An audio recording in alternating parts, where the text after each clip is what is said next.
What's up, guys? Welcome in. Welcome in. Just tap the screens. Once we get to say 3K, I'm gonna get started. What's up, Slim Dunk? How are you? What's up, System? Haven't done one of these in a minute. Got some new things to talk about. If you guys have been here for a couple of these, you already know what we're about to get into. What's up, Runda?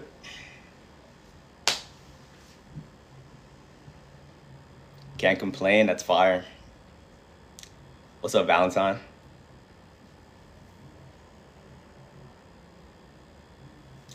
Did you ever get an opportunity to see the messages? Did you send it on here on TikTok? Either message me on Instagram. I'm a lot more open to respond to those messages because not as many. But Discord, you'll for sure get a response from me. What's up, Darius? I messaged you twice when you told me to. On what platform though? Yoli, appreciate the follow. 150 days of SR, that's fire. It's amazing. Thanks for making it plain. I got you. But yeah, guys, keep tapping the screens. If you guys are new in here, we're gonna be talking about spiritual warfare today. Once we get to 3K likes, I'm gonna get started.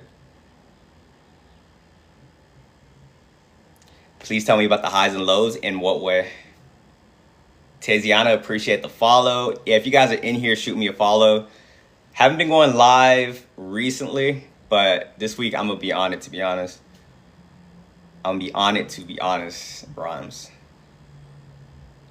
Also, too, I do one-on-ones, guys. I got my link set up.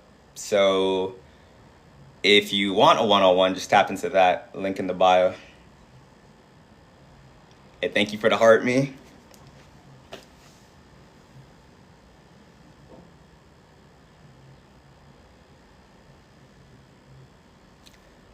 Authority, appreciate the rose.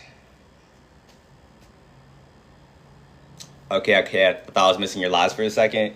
Nah, it's only because the brain can only handle so much. Sometimes I'm gonna focus on this, and another week I'm gonna focus on this. Past couple weeks I just really been in the gym and stuff. It really grounds me. The Nana, appreciate the heart, the love you so much. Any advice you can give depends on the question you're asking. Like I said, guys, we about to get started in a bit. Keep tapping the screens. It's going up pretty fast. Once we hit 3K likes, I will get started. For the time being, if you guys have any questions, now's the time to ask. What's up, Kenza? How you been?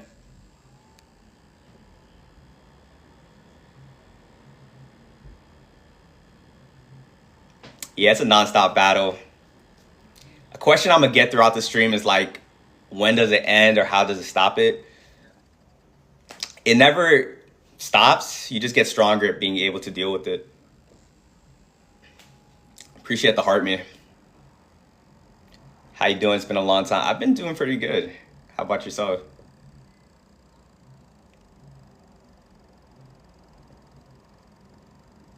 Hey, Slim Dunk, you in here?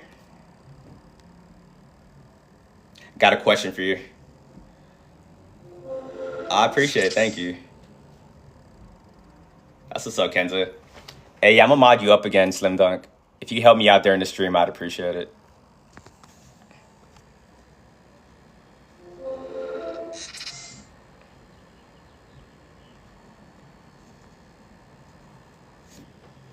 If you go throughout the stream, post my Discord link. Tell them I do one-on-ones, just that normal stuff. You know what's up.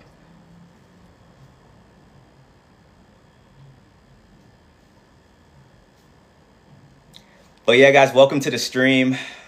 I am You're Not Alone, YNA for short. My content revolves around spiritual warfare, what it is, the enemies you're going to face, the different ways to protect yourself. And that's what we're going to be getting into on the stream. But just so I have an idea right now, I don't know what regulars be coming in here or new people. Yeah, for if you're new in here, drop a one in the chat. If you always come in here, drop a two in the chat. Yeah, I love your content. I appreciate it. Thank you.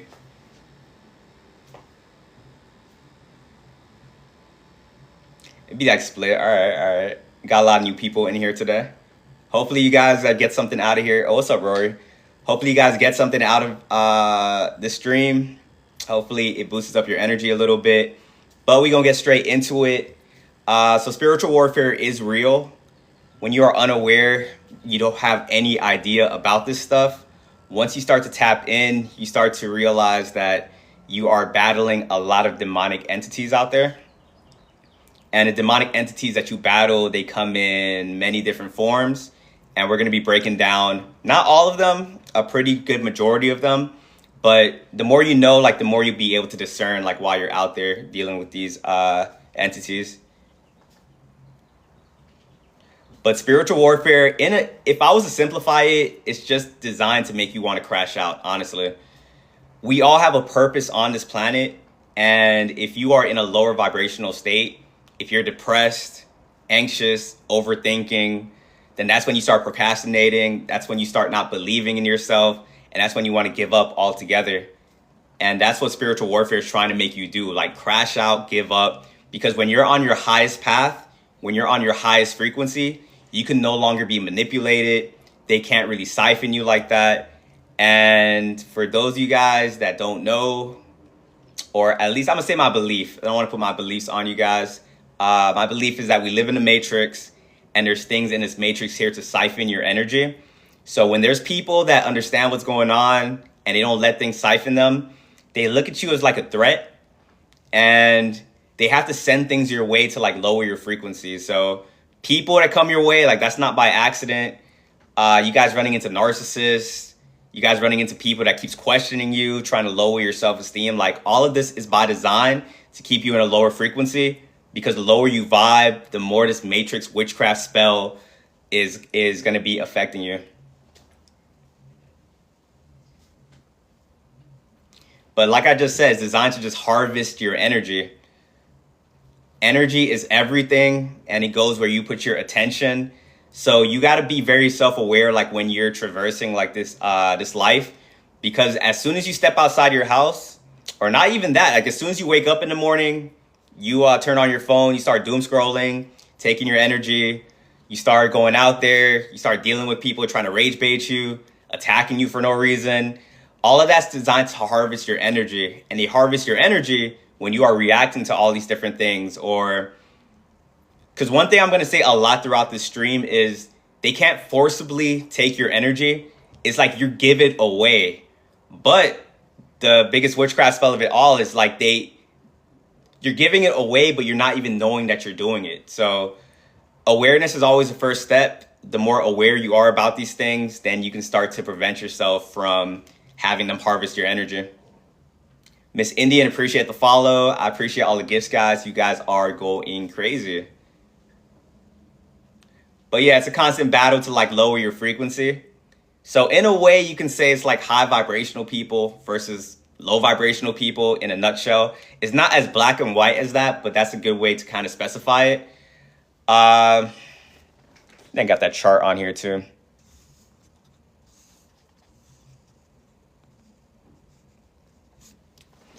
How many of you guys are familiar with high vibrational, low vibrational? Drop a 1 in the chat. If you guys are in here, you guys should all kind of know what this stuff is, but we're going to kind of like rehash it right now. So we need to, yeah, staying high vibe will defend yourself against these enemies, because remember, the goal is to lower your frequency, to make you crash out. So when someone is doing something to you and you feel the pain, you feel the anger, you feel that is what they're intending it to do. So you have to be so strong in this reality that they can do whatever they want to do to you guys, and you don't give them a reaction. And like I said, awareness is going to help you out, because when you don't understand what's going on, that's when this stuff affects you. Like damn, why they do that? Why they do this? When you understand that this is a real spiritual warfare and that we battle of the spirits, not of the flesh, you don't really take these things personal anymore. Like someone will attack you and then you'll be like, oh, okay, they're dealing with this, dealing with that. It doesn't make it right, Like you still be like, I got to get away from this person. That's a crazy person. But you have the understanding of why they did the thing that they be doing. But I bring up this frequency scale to show you guys like the high vibrational and low vibrational. So pretty much if you look at the 250, or where's the, say the cutoff is like 200, I would say. If you are above 200, that means you vibrate high. If you are below that 200 scale, you vibrate low. And the people that vibrate low, they think very dark thoughts. They have low self-esteem, no confidence, this and that. Their day-to-day pretty much looks like hell because that's how they're perceiving their reality. Once again, I'm not going to put my beliefs onto you guys. Take what resonates, leave what doesn't. But I believe that heaven and hell is a state of consciousness. And depending on where you vibrate is where you're going to be at. The demons you battle out there, they are in a hell state of frequency. And they need to siphon happiness from other people. And if you guys vibrate high, that's not on accident. You guys vibrate high based on the things you do throughout your day. You guys consume positive content such as lives like this. Your For You page probably has like some spiritual videos or just stuff that's teaching you. You guys surround yourself with positive people if you can help it. You guys are out in nature. Actually, how about this? If you guys, what's some high vibrational stuff you guys do in the chat? All you guys drop it, we'll list it out because some people, they're gonna ask me, how can you be high vibrational?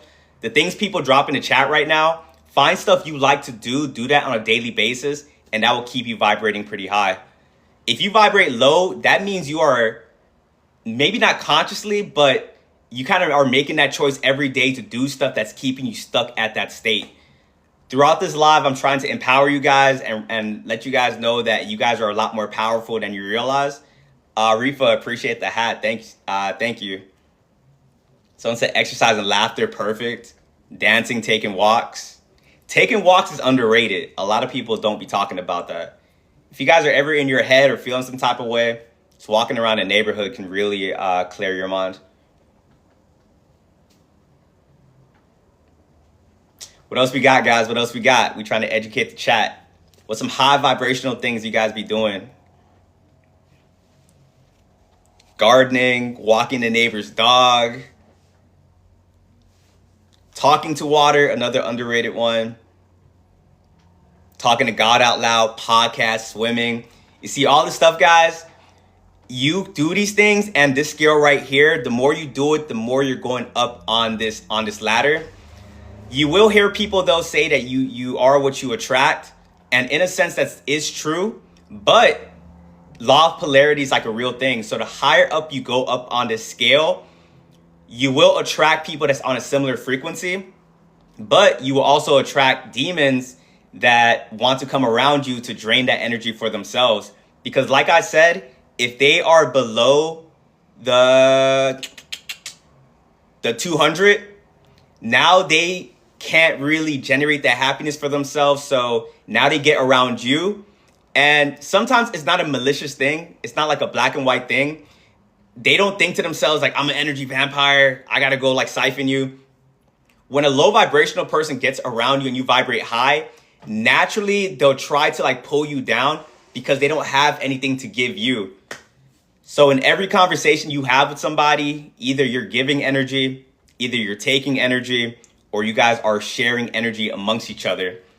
If you are dealing with a low vibrational person, they can't give you anything. So they just resort to either trauma dumping on you, either asking you question after question, trying to pick your brain to kind of get info, rage bait you. That's something you're going to notice in this chat a lot. Right now, we are like a beacon on TikTok right now. It's me and a lot of you got like high vibrational people in the chat. That doesn't mean everyone down here is going to be high vibrational. You're going to have energy vampires scrolling through TikTok. They're going to feel the energy hit them in the face. They're going to come in here. They're going to try to either rage bait you guys in the comments. They're going to try to rage bait me. And I've been doing this. I've been on this journey for a minute. I understand how energy vampires work. Just ignore them. Don't give them a reaction. Some of them are low level. They'll attack you with like some like very like it's very obvious what they're doing. Some of them are very manipulative.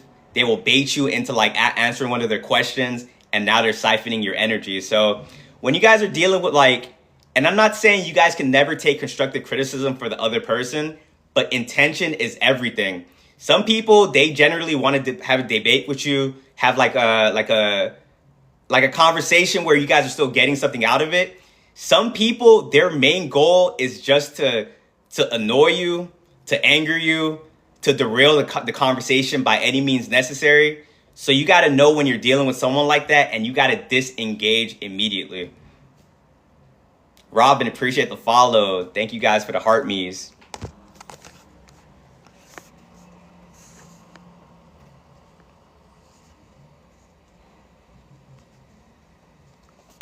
Yeah, but we were just talking about energy vampires. If you guys know what energy vampires are, drop a 1 in the chat. If this is like a foreign concept to you guys, drop a 2 in the chat. 1. Yeah, this is like the most common thing that's like out there. Even unawakened people, like energy vampires, they be knowing about it. I appreciate the heart me's, guys. Thank you. Yeah, but once again, I just showed the scale on the previous screen. If you are on a high vibrational, energy vampires are coming at you guys to drain you of your energy. But when they do drain your energy, it's always short-lived, because these energy vampires, they're not doing stuff to hold on to that energy. Once again, who you are and the energy that you have is based on things that you do on the daily. So they'll siphon your energy. They'll feel good in the moment, but like a couple hours later, if it's a lot of energy they siphon from you, probably the next day, they'll go back to feeling their same exact way. And then some people always ask, like, how do you know you're dealing with the energy vampire? Even without having this knowledge, your body and your mind is very smart. Everyone has like an intuition. Some people, their intuition is way stronger. But even unawakened people, they have their own sense of intuition by feeling how they feel after talking to somebody. If after you talk to somebody and you start like overthinking like about the conversation, or you start feeling down, angry, some type of lower vibrational feeling, that person pretty much like siphoned you in that moment. Ideally, you want to be around people that vibrate at the same frequency, because when you talk to people like that think like you leave the conversation feeling rejuvenated. Those people make you feel seen, validated, and it's just like an amazing type of conversation. You have a conversation with the energy vampire, they're trying to rage bait you, they're nitpicking everything you're saying, they're wrong, trauma dumping on you, and you're like, damn. And you guys don't even know what's going on. You're like, why do I feel so tired? Like, why do I feel like this? And that's because you're talking to an energy vampire. And I do say ideally you want to be around people that's in a similar frequency, but we understand the reality that we're in. We can't control who all is in our reality. Some of you guys have gotten to that point. Some of you guys are completely isolated off from society, and whoever's in your reality, you control it. But for a large percentage of us, we got to go to 9 to 5s. Now we're surrounded by energy vampires. Some of you guys, like your family members, you don't want to cut them off. They're energy vampires. And I'm not saying cut off all your family members, but if you're going to have to deal with some energy vampires that's in your reality, there's some ways to protect yourselves. If you guys know some of those methods to protect yourselves against energy vampires, drop the methods down below, and I'll let you know what are the best ones and ones that I'll be implementing. Infinite, appreciate the follow. And this is all stuff I teach in my one-on-ones, guys. If you guys want to tap into my one-on-ones, got my link in the bio. Appreciate the heart me. Let's see which ones we had. Yeah, so someone said it right there. One of the biggest methods to... What's up, Tati? I don't know if I said what's up. One of the best methods to dealing with the energy vampire is ignore them. That is the most powerful way. So check this out. So when you deal with the energy vampire, how they take your energy, they have to attach an etheric cord to your solar plexus. Your solar plexus is like right here. So when the energy vampire does that thing to gain access to you or start to siphon it, as soon as you react to whatever they did, you allow that cord to attach to the other person, and now they're able to siphon you.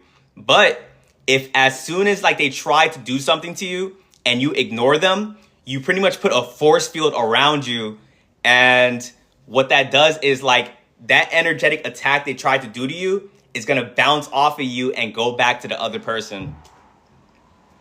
You guys ever notice like when you ignore someone that's trying to get your reaction, it's not like they're like, okay, this person's ignoring me. They pretty much like they start going crazy. They start malfunctioning. If you've noticed that, drop a 1 in the chat.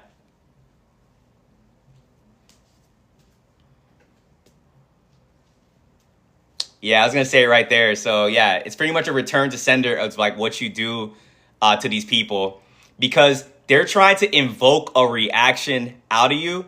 But when you don't give them that energy, energy cannot be created and it cannot be destroyed. So when you go out there in the world, you gotta like see the world like energetic attacks. You get me? Either like, because right now I'm talking to you guys and I'm like giving you guys energy. You guys come into the stream and you feel like good energy. But some people, they throw an energetic attack to take your energy. So you gotta feel when someone does that. And like I said, because it cannot be created or destroyed, that energy has to go somewhere. You just put your force field up. So where else is that energy gonna go? Back to that person. And that's why they start spazzing out. They try to make you angry, and now they're even more angry, and they're just there being who they are. And the thing is, like, you're probably not even a malicious person. You're not trying to make them feel any type of way. Their own energy was their own downfall. So that's why when some people do things to you, like, you just don't react to it, because when you are a person that you don't seek out revenge, you don't seek out retribution, an eye for an eye, you start to go up ranks in the spiritual realm, and you start to get this divine protection around your aura. And the more you do it, the stronger it's going to become. So when people do things to you and you're just like, okay. And to take it even further, if someone does something to you and you wish them the best, some of you guys are religious. If you pray for the people that do you wrong, that energy will go back to them so fast and their karma is going to hit them so hard. But that is one way to protect yourself from energy vampires. Another way is to agree with people. I implement this strategy called agree and amplify, because once again, they throw an energetic attack your way. If you react to it, then you give them that energy. But if you agree with somebody and you amplify it to some ridiculous amount, you just disarm them in real time and you just performed another return to sender on them. Yeah, the gray rocking too. I'm gonna get into that one. But agree and amplify, like what's an example? So let's say someone like randomly, and this will happen, like people like to just rage bait you. What if they say, hey, like you're ugly? So if you reacted to that and they're like, oh my, am I ugly? Why do you think that? You just allow them to attach that cord to you, and now they can start siphoning you. Now, if you use the agree and amplify method, hey, you're ugly. You be like, yeah, you're right. I'm the ugliest person on the planet. Now they're just there looking stupid, and their own energy just went back to them, and they got to feel what they tried to invoke out of you. So right now you got ignore, you got the agree and amplify. Someone said gray rocking down in the comments. That's a good one. That's kind of like ignoring, but it's like, so let's say like someone like, let's say a lot of you guys, like you live with like your toxic family, and you know sometimes like when you're like, a lot of you guys have like energy vampires for parents. As soon as they get to the house, you can feel the whole vibe and the aura change, because you can feel they're going to come in there and try to start siphoning you. Or actually, I don't want to get you guys in trouble with your parents. Let's say you guys have like a friend or like a relationship partner. They're being toxic with you guys, and you know they're being toxic to get a reaction out of you. Let's say they're coming at you, they're like, they're da-da-da. You can just give them one-word responses. You can take out your phone, just be like, yeah, you're right, Just basically you become a rock in that moment. And if you become a rock, that allows that energy to bounce back off of you and go back to that other person. Sassy, appreciate the follow. What's another thing I be doing? You can also do pressure flipping. That's like another popular one. Sometimes people ask you questions not out of a genuine desire to get information. Some people ask you questions just to test you. In this reality, I'm gonna let you guys know this. Don't let the societal norms, don't let these jobs, what people built, distract you from the fact that this is still an animal kingdom at the end of the day. So you will get attacked out there if you don't know how to protect yourself. And people in the society, they move off like a societal like hierarchy, and people will like test you even if you don't know what's going on. And you probably do it yourself as well. But basically people, they test you to see like where you're at in your confidence and stuff like that. So sometimes people will ask you a question not to get an honest answer, but to pretty much place themselves above you in a sense, like pretty much like trying to humble you or something like that. So if someone asks you a question you know isn't genuine, just ask them a question back, get that energy off of you, and just throw it back onto the other person. Hey, Lisa, appreciate the follow. Thank you. But yeah, guys, I'm going to move on to the next enemy on this list. Right now, for the time being, if you guys have any questions about energy vampires, now is the time to ask. And after this, we will be talking about narcissists. I fast every single day. Fasting is a good way to protect yourself during spiritual warfare. Fasting and celibacy is like two of like your best things to protect you. Cyber, appreciate the follow.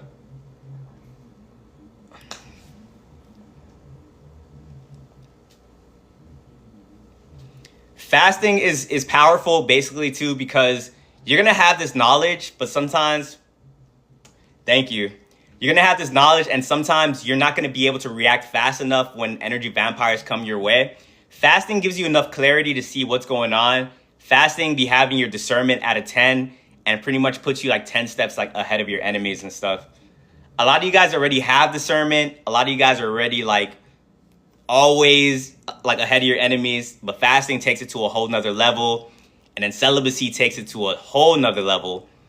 Basically, in spiritual warfare, you just want to keep your vibration high, because remember, their job is just to lower your frequency.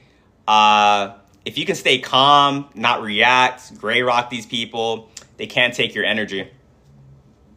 But energy vampires, like that myth of like, you have to invite vampires into your house, like you see all these movies and TV shows.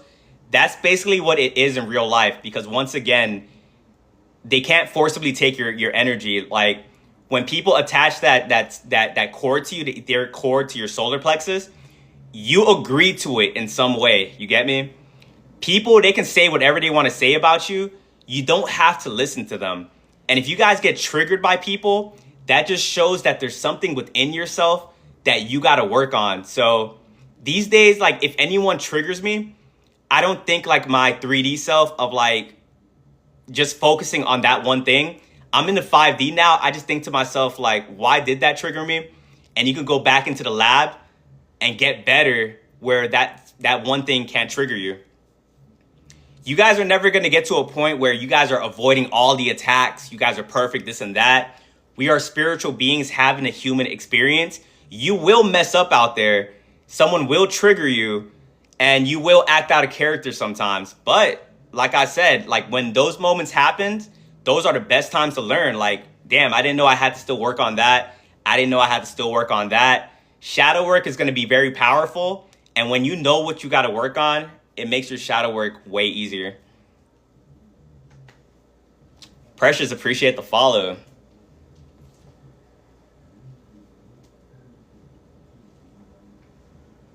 And yeah, guys, you're going to see my Discord link get pinned throughout this server. If you guys are enjoying these type of conversations, feel like you don't have anyone to talk to, tap into that Discord. It's a really cool community. And appreciate all the heart me's. If you guys are in here, you don't follow me, shoot me a follow. Get back on my consistency of going live every day. And for the new people that's in here, I'm You're Not Alone. My content structure is on spiritual warfare. Today we're going to be talking about these enemies, breaking down ways to defend yourself. So far we've talked about energy vampires, and now we're going to be talking about narcissists.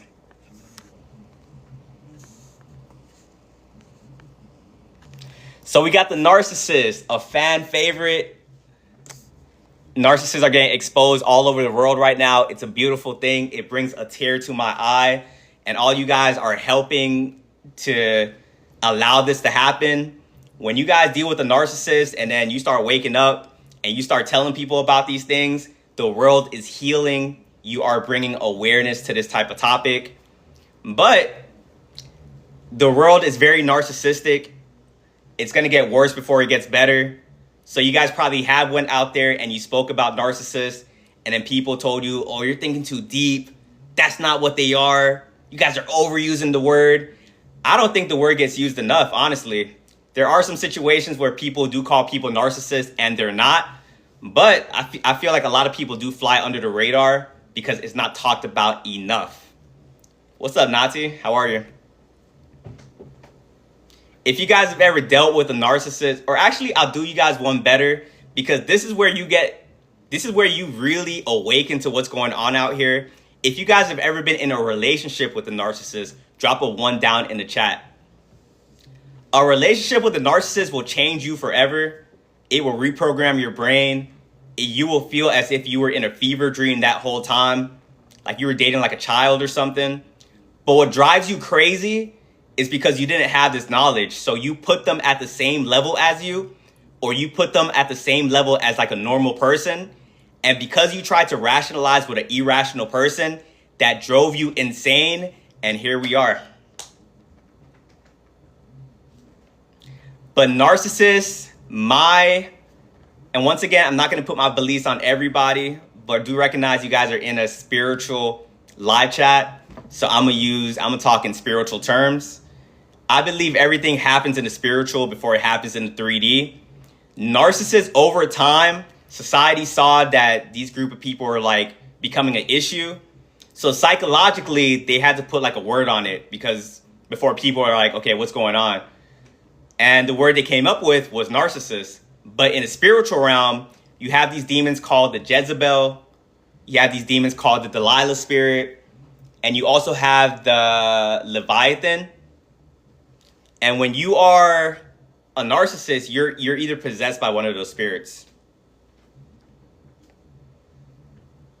And how do you get possessed by one of these spirits? And this is going to ring true for all of the different enemies I talk about on this list. But you get possessed when you have a shadow dominant consciousness, when you don't heal your trauma from the past. When you went through something and you couldn't figure it out, that trauma becomes too much for that person, and it manifests itself into a real life demon. Now, you guys in the chat, you guys aren't narcissists, because as much as the world threw at you, you didn't just completely throw in the towel. Like, you always kept the hope. You guys have worked on yourselves. You guys have done the shadow work. You guys have read the right books, went within, prayed to God, and you guys remain good in this very dark world. A lot of other people, they weren't so lucky. Some of you guys have seen people morph into narcissists like over time. You guys probably had a favorite brother, a favorite sister, a favorite family member, a favorite friend. Then they start going through their stuff along the years, and then they start morphing into an actual demon. If that has happened to you guys, drop a 1 in the chat, where at first they were normal, then their trauma turned them into an enemy. And if you guys are empaths in the chat, you guys got to be aware of that dynamic, because when they start morphing into that demon that's within them, they target empaths the most, because you guys have so much good energy to give. Narcissists need a supply in order to survive. They can't think happy thoughts, so they got to find some people to siphon. And empaths, especially empaths with no boundaries, codependent empaths, you guys are just giving away your energy freely, and narcissists love that. Like someone said, moths to a flame. And a lot of us, we get very sad that we had to deal with narcissists in our past. But actually, you guys got to like reframe it into thinking it is a positive thing, because if you guys didn't encounter the narcissist, you guys probably will still be codependent. You guys probably will still be people pleasing. And when you guys move like that, you can't get the most out of your reality. It's very hard to manifest. It's very hard for your prayers to get answered when you don't even love yourself, when you keep giving yourself away to other people. But when you guys finally get away from the narcissists that were in your life and you guys start loving yourself for who you actually are, you clear out that blockage, and now the blessings can start happening in your life. Some of you guys were wondering your whole life, like, why is life so hard? Like, why does it seem like everyone, good things happen to them effortlessly? But for you, it just like, no matter how hard you try, it was always something here. It was always something there. If you guys ever felt like that, drop a 1 in the chat.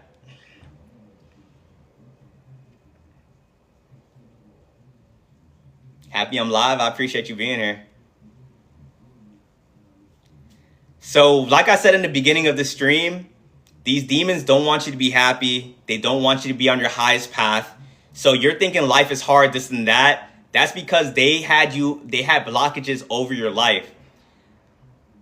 You probably had gifts about yourselves, but the narcissist in your life made you feel unconfident. A lot of you guys got put through humiliation rituals to make you forget who you actually are. And then when you guys separated yourself from these people, that's when good stuff started happening in your life. Like, honestly, how many of you guys like cut off somebody and then like good stuff just started happening? You're like, all right, like your life is starting to elevate. If that's happened, drop a 1 in the chat. Sometimes you can't get to that next level unless you cut somebody off, because God, source the all, is looking at you like, all right, we want to give you something good, but we know if we give this to you, you will self-sabotage because you still have these people in your life. That's why destiny swapping is a thing too. Like, you guys got to love yourself to the point where you don't allow people to siphon you. Like, that's why another good way to protect yourself in spiritual warfare is self-love. Love is one of the highest like frequencies. And the more you love yourself, the harder it is for people to manipulate you. When you don't know who you are, when you're unconfident, that's when people can do witchcraft on you. That's when people can manipulate you, because you don't even know who you are. A lot of you guys are in relationship with narcissists where they purposely try to humble you, and they be knowing what they be doing. You guys be like, some of you guys come into the chat be asking like, do they know? Some of them don't. I'll give them that, but some of them know exactly what they're doing. They don't want you to know that you're better than who they are. They want you to feel like less confident, so you don't end up and leaving them. And like I said, if you don't know who you are, if you don't love yourself, they'll say stuff about you and then you start believing it and you start overthinking throughout the day. But when you truly love yourself, when you truly know who you are, no one can tell you anything about yourself. Like, it's just going to roll off of you. And where it goes back to the whole energy vampire situation, people will rage bait you. And trust me, people do this as well. People watch you from a distance. People study you because they want to see what your weakness is. That's how sadistic people are. They saw when someone said something, you flinched a little bit. They're like, oh, this is like their insecurity. And now they're going to prey on that in order to keep your energy low. But like I said, when you truly know who you are, they can say whatever they want to say. And then you can start implementing those strategies that I told you guys from the beginning. If you guys are new in here, we talked about different ways about protecting yourselves. We said you could ignore people. You can gray rock. You can agree with people. You can pressure flip. And the more you love yourself, the easier it is going to be able to do these things that I'm listing out. I have one-on-ones with people. I tell them to ignore people. They said, well, it's hard. They say stuff about me that really gets to me.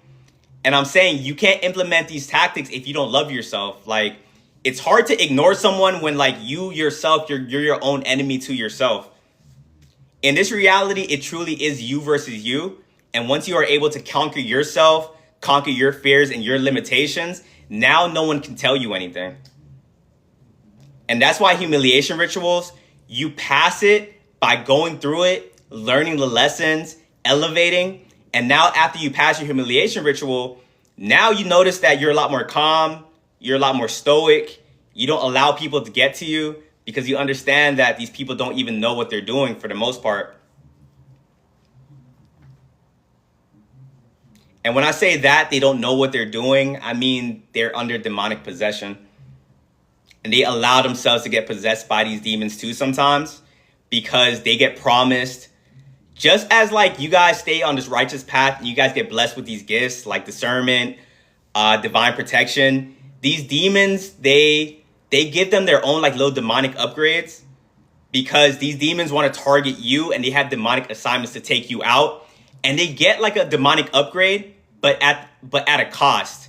Because all these demons I'm going to talk about on this list, their ultimate karma is they're not happy with themselves. When they do certain things to certain people, they'll feel good in the moment, but then they have to go home at the end of the day and look themselves in the mirror. And trust me, it is not a fulfilling feeling.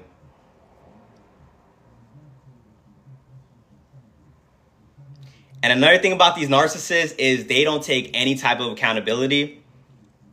People want to ask, like, what's some ways to detect them? That's the biggest one right there. And narcissists are very deluded in the sense that they had to create a reality where they're not a bad person in order to avoid the cognitive dissonance of being a bad person. So a lot of times too, narcissists truly believe like they're a good person. It's very sick when you think about it. You're probably just chilling and you don't even ask them something and they go out of their way to tell you they're a good person. Good people don't have to say they're good people, but a narcissist will always talk about all the good things they did to you. They said you're the best they ever had. You're never going to find anyone like them. When in reality, that's like the worst person to be around. But they have to say those things to convince themselves that they are actually a good person. And because of that, that's why they can't take the accountability. Because if they were to take accountability for the things that they were doing to you guys, that would force them to admit that there's something up with them.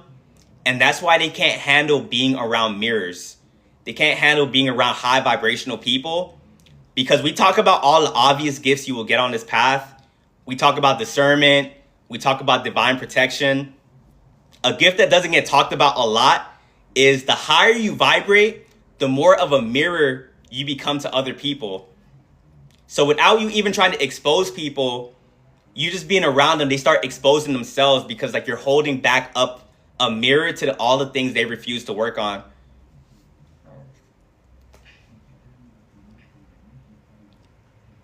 And if you are a mirror and you get attacked a lot and people are hating on you, understand that they don't hate you personally. They just hate themselves and they're taking it out on you. And that's another good method that's another good way to reframe it when you guys start taking these things personal. One more time, this is a spiritual war. Don't take any of this stuff personal. You got to forgive them for they don't know what they be doing. Forgiveness is powerful. I know a lot of you guys had some narcissists in the chat. They've done some very horrendous stuff to you. Trust that we're in this chat. We understand exactly what you went through. Even when other people, you try to tell them out loud and people try to like ignore that this stuff is even going on. Recognize that down here in the chat, like you can talk to us, we understand. But remember, narcissism, there's like a veil over the world. You are able to see what you're able to see because you went through it. You had that trauma awaken you. And you got to understand, not everyone's going to see what you are seeing. How many of you guys ever tried to expose a narcissist, tell someone else, hey, this person is a narcissist, and they couldn't see what you're seeing? Or you can tell that they tried so hard to misunderstand you and they tried their hardest not to see it. If that's happened to you, drop a 1 in the chat. Your discernment, guys, is going to be for you and you and you only. Don't expect other people to see what you're seeing because they truly can't see it. You can see the patterns now. You can read the energy.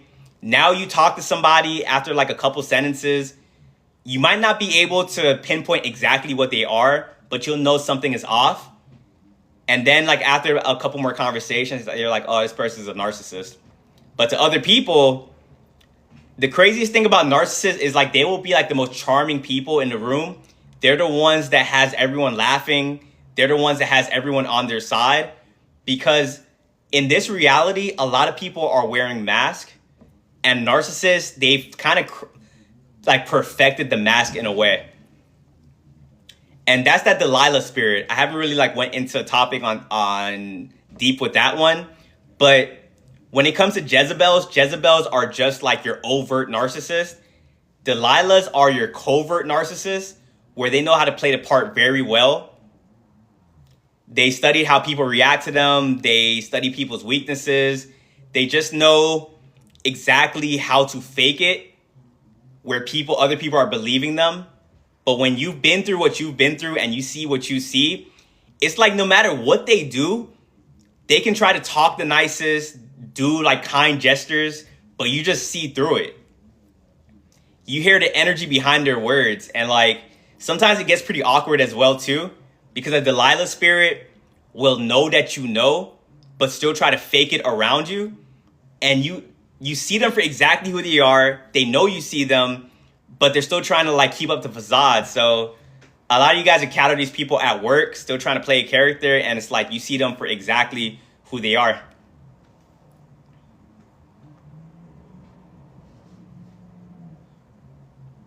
But if you guys got any questions on narcissists, now's the time to ask. If not, we're going to be talking about some warlocks. Appreciate the gift. Thank you. If you guys want to read it too, I got you right there.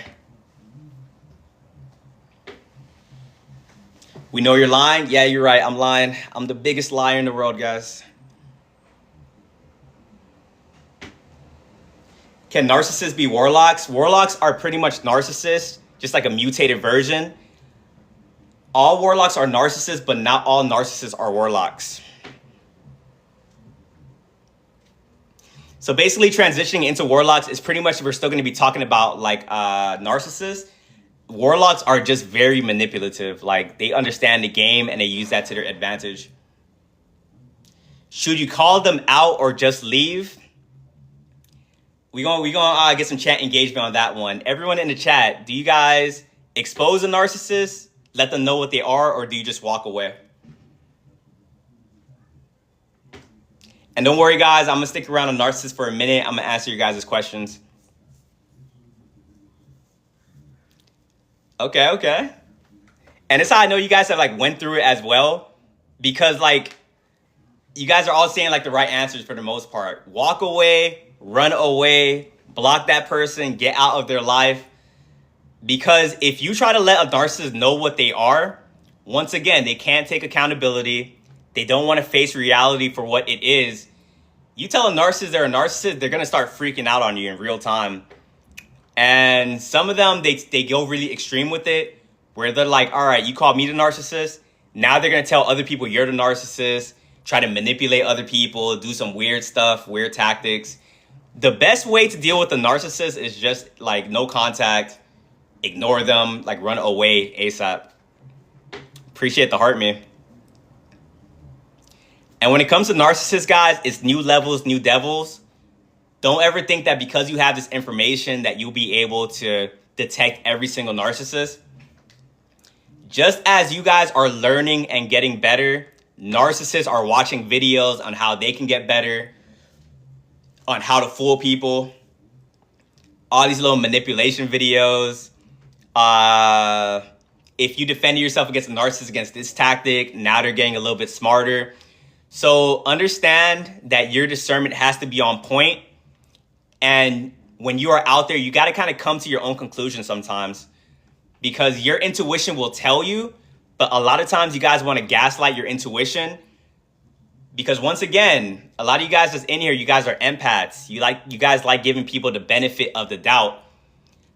I'm not saying to like stop doing that altogether, but don't do it as much as you've been doing it, because sometimes you guys might even have this information. You guys see they're narcissistic, but you're like, nah, not because another thing too, like you guys keep thinking like, why does this keep happening?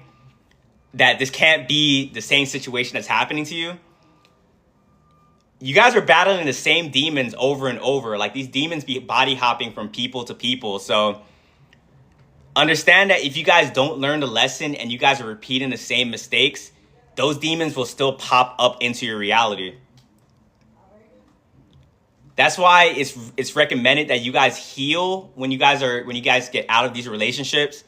Don't hop into another relationship right away, because you will date the same exact person and think to yourself like, man, why is it that I keep attracting the same person? And at this point, we got to take a little accountability. Like, your thoughts create your reality. Yeah, that narcissist comes around you because like you're empathetic and you have that energy, but did you not learn from the first time? Because yeah, everyone is like their own person, but at the end of the day, narcissism is like a matrix.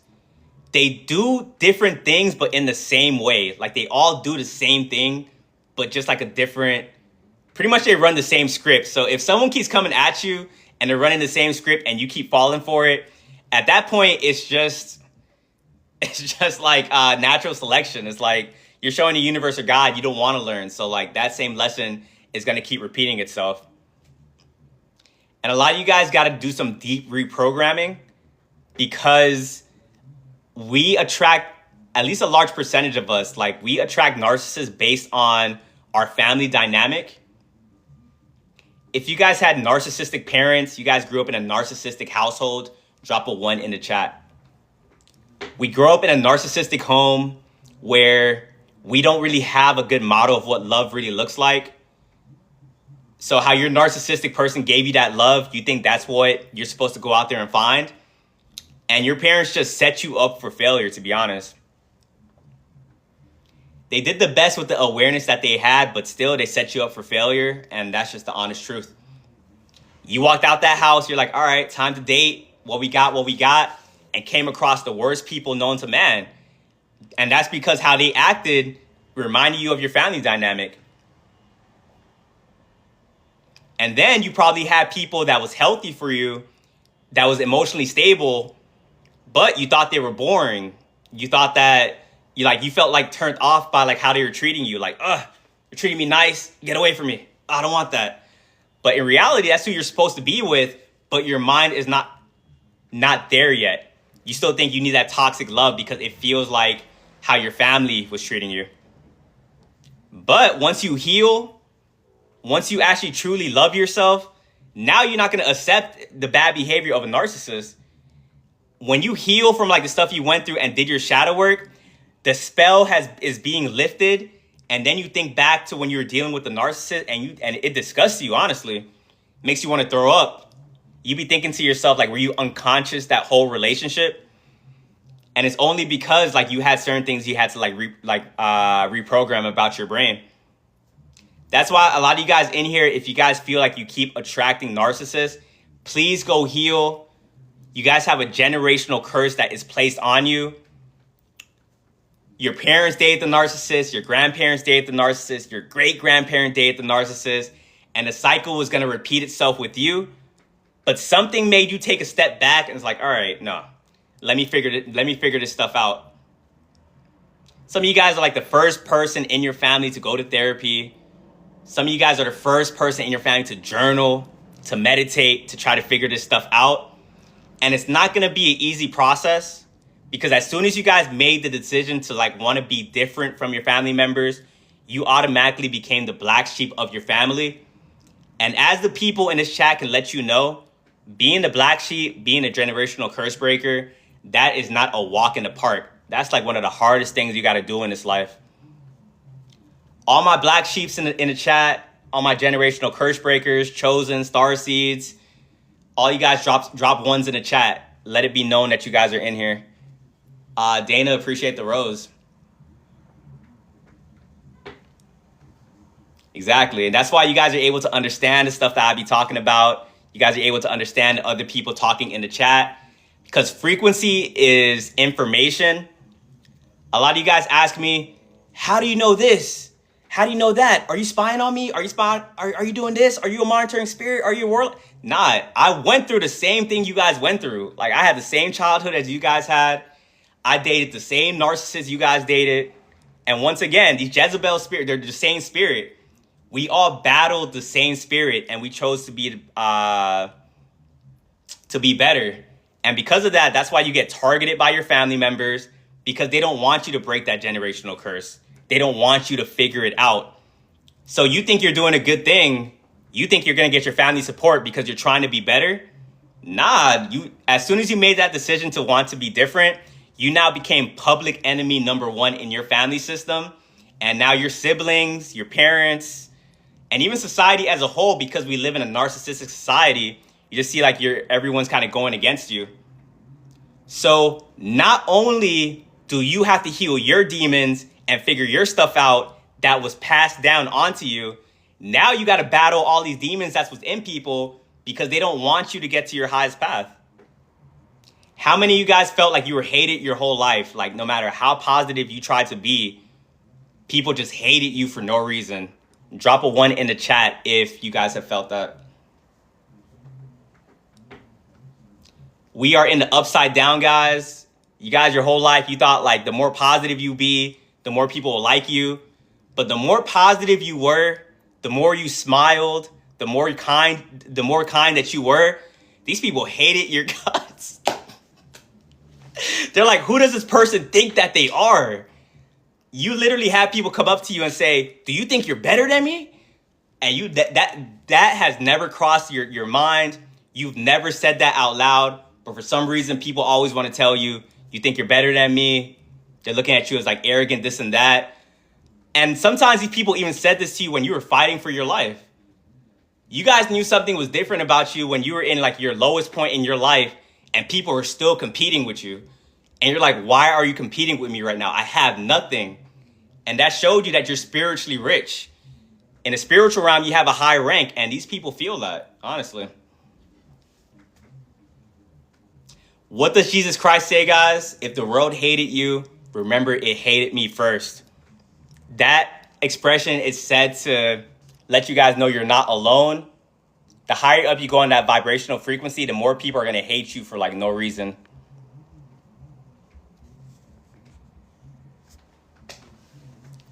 On this path, as you are raising your frequency, people are going to be misunderstanding you, attacking you for no reason, trying to humble you. And when you were younger, it was working on you because you didn't understand what was going on. But as you became older and you started to kind of like see what was going on, now the demons, they got a little nervous because you recognize like they only attack you because of the power you hold, and they're trying to make you forget that. And once they see that you're starting to remember, they're like, all right, we got to start sending groups at this one person.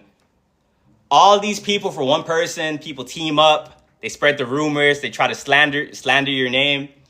If you guys have had armies and communities come at you guys, drop a 1 in the chat.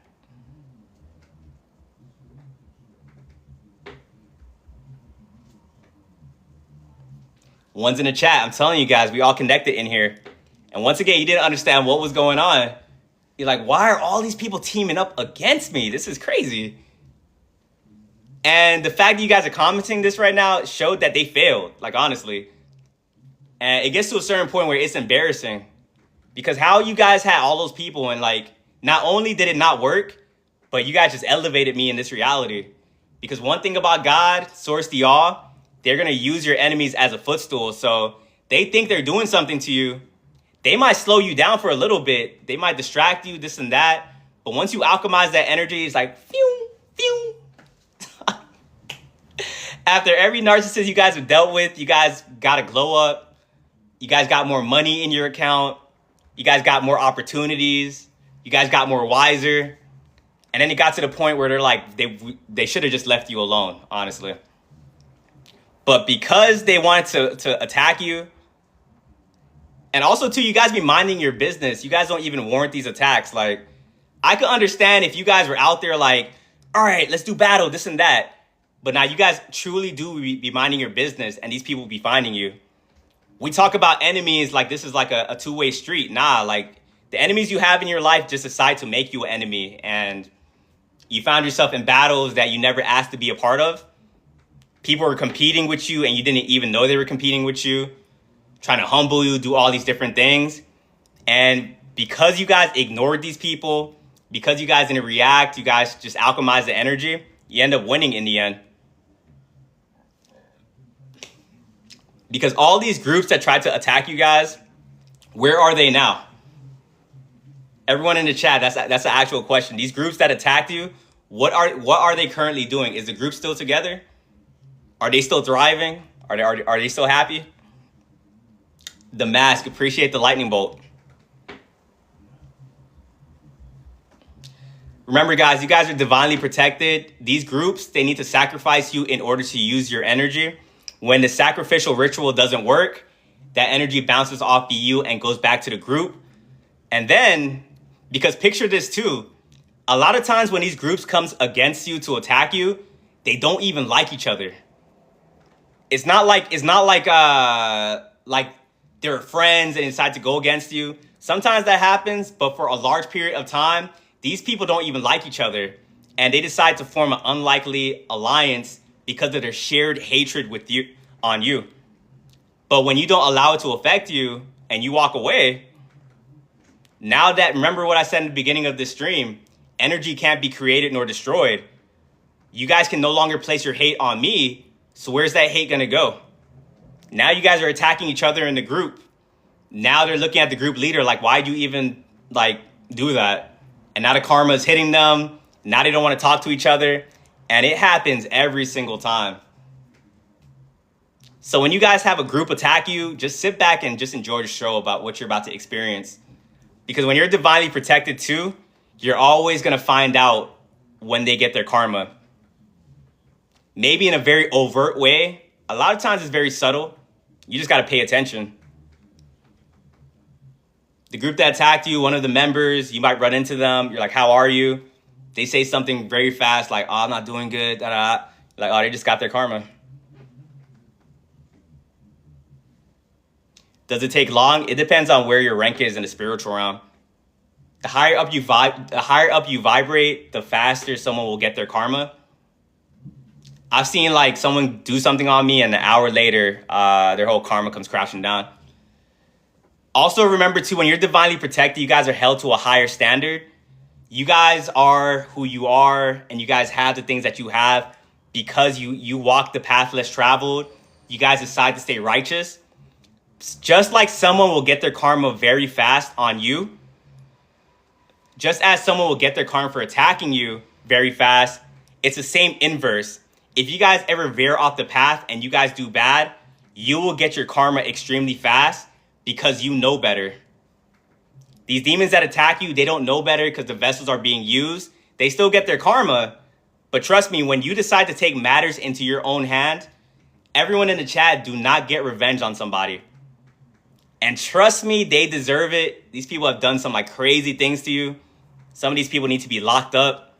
But trust when I say do not get revenge on these people. And that's when they're going to receive their karma. Because when you decide to step in and you're like, I'm going to handle this, a lot of times you guys stop the person from getting their karma, and then you get the karma for even trying to find retribution. And that's to give you a painful lesson to let you know, hey, this isn't who you are. You got to stay good because we got your battles. Once again, when these people attack you, you just got to wish them the best and keep it pushing, to be honest. Any more questions on narcissists, guys, before I move on to the warlocks? One Man Arnie, appreciate the follow. Yeah, if you guys are in the chat, shoot me a follow. I go live, or I'm going to start going live every single day. Also tap into, I do one-on-ones.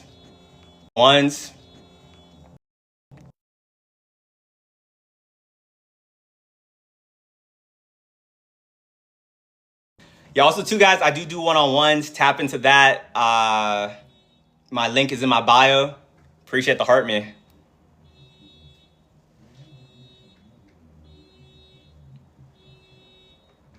Let's go. You ready to hear about the warlocks? Got you.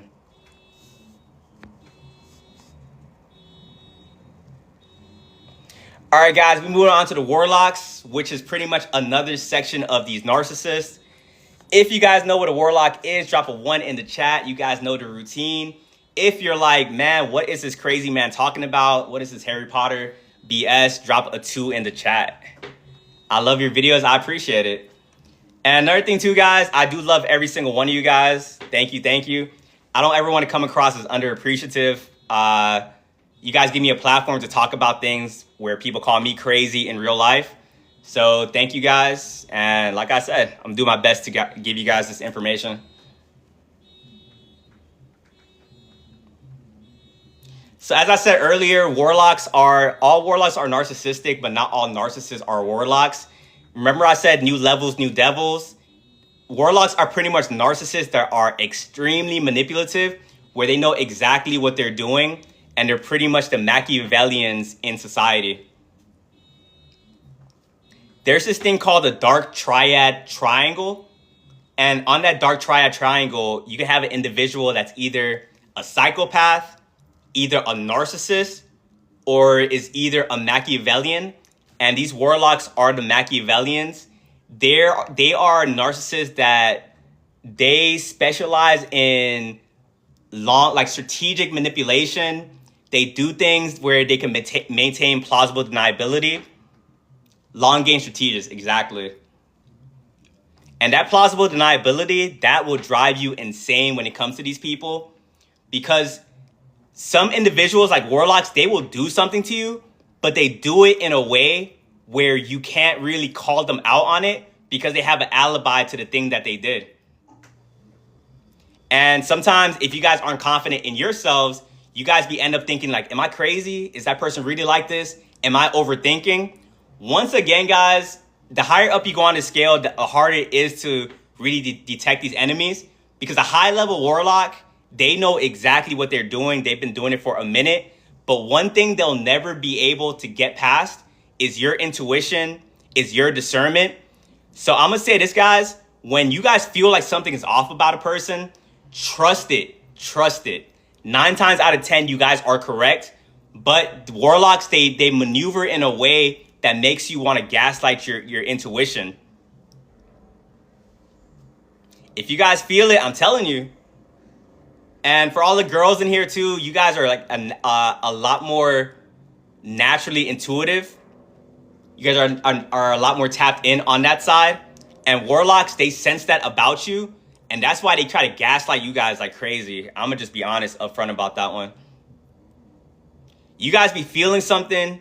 You guys call them out for it. And they just gaslight you to oblivion. And because you want to trust that person, you're like, all right, nah, like maybe I'm tripping. But warlocks, what they really try to do when they first meet you, they try to attach that soul tie to you as fast as possible. So everyone in the chat, you guys got to vet people out. Don't be so quick to get into a relationship with somebody because you never know exactly who they are. And then one day you might get into a relationship with somebody, or it has happened to you guys in the chat where you guys have gotten into a relationship with somebody. You thought they were this person, but 3 months down in the relationships, 6 months down into the relationship, they dropped their mask and revealed that they were a warlock this whole time that was siphoning you of your energy. But the soul tie, it overcomplicates things, because when you're in a soul tie, especially with a warlock, you can't just leave easily. People are going to ask you like, why don't you just leave that person? They're doing this, they're doing that. Soul ties are very powerful. And warlocks knows how to manipulate it to make sure that you won't stay, to make sure you won't leave. And that's why they try to initiate it so fast. If you meet like a warlock and they're so pushy on having sex with you up front, and they just keep bringing it up, that's because they want to get you attached to them by any means necessary. And when you are attached to somebody, when you're in a soul tie, you just throw discernment out the window when it comes to these people. Some of you guys get into relationships with warlocks, and then the wrong relationship with somebody can throw you off for such a very long time. And to go back to what we were talking about in the beginning of the stream, remember in spiritual warfare, they're trying to knock you off of your highest path. They're trying to make you forget who you are, take you away from your purpose and stuff like that. Some of you guys was on the right path, the right journey, and then you get into a relationship with the warlock, and then your whole life just gets thrown off like 3-5 years. Some of you guys get married with these people. Some of you guys have kids with them. You just got to vet these people out. Understand that a lot of people that come into your reality too, these warlocks, they do spells in order to get you. And we'll talk about the different spells a warlock will probably do on you. There's this thing called the mirror spell. If you guys know what a mirror spell is, drop a 1 in the chat.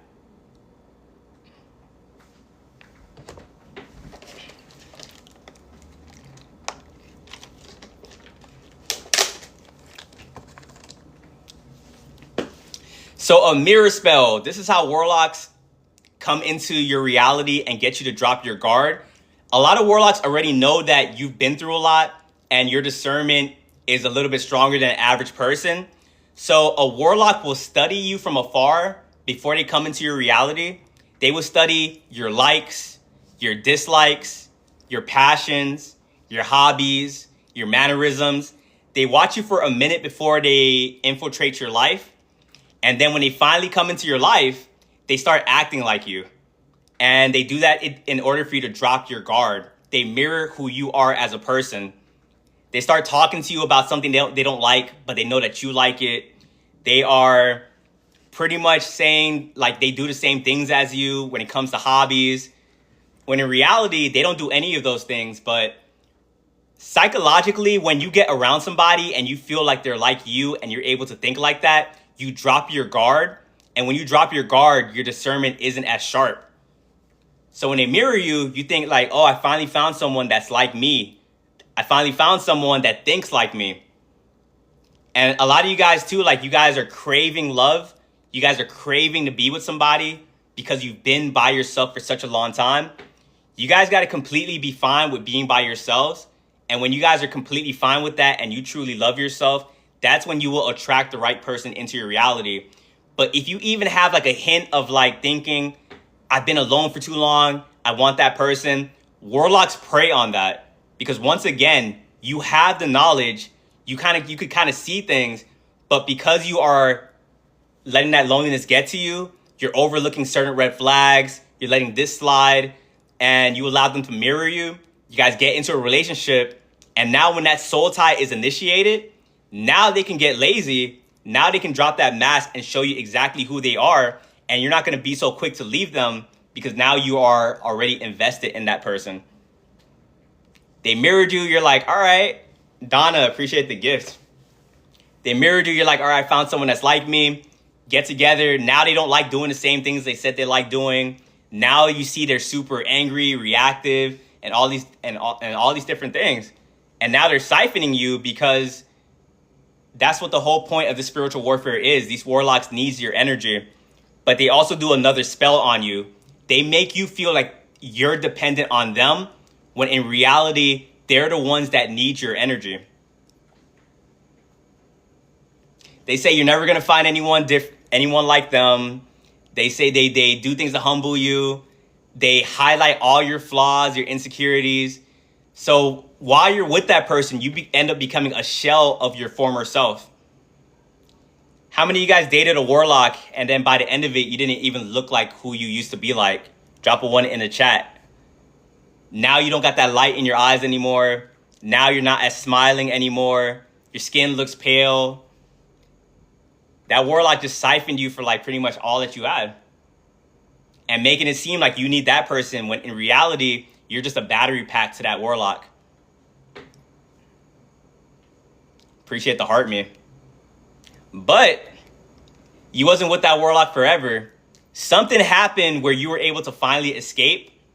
Either they finally did something that was so traumatic that it just broke the spell that warlock had over you, or you just one day you just said enough is enough and you end up walking away from that person. And as you stayed away from that person, you start to notice a spell that was placed over you, it started to break. Remember, warlocks do witchcraft. Warlocks do spells over you. New people in the chat, witchcraft is just a manipulation of energy. So if people are trying to manipulate you to do what they want you to do, they're doing black magic on you. Warlocks, they had you under a spell. They also probably love bombed you as well. That's witchcraft too. But after you walked away from that person, because people are always going to ask, well, how do you defend yourself against these warlocks? No contact is one of the strongest things you can do against these enemies. When you go no contact, your power starts coming back to you. Your energy starts going back up. The spell starts breaking. You start seeing through the illusions. You recognize this person never loved you. Some of you guys, the spell was so strong that after you walked away from that person and the spell was breaking, you looked at them and you were thinking to yourself, like, how were you ever attracted to that person? If that's ever happened, drop a 1 in the chat.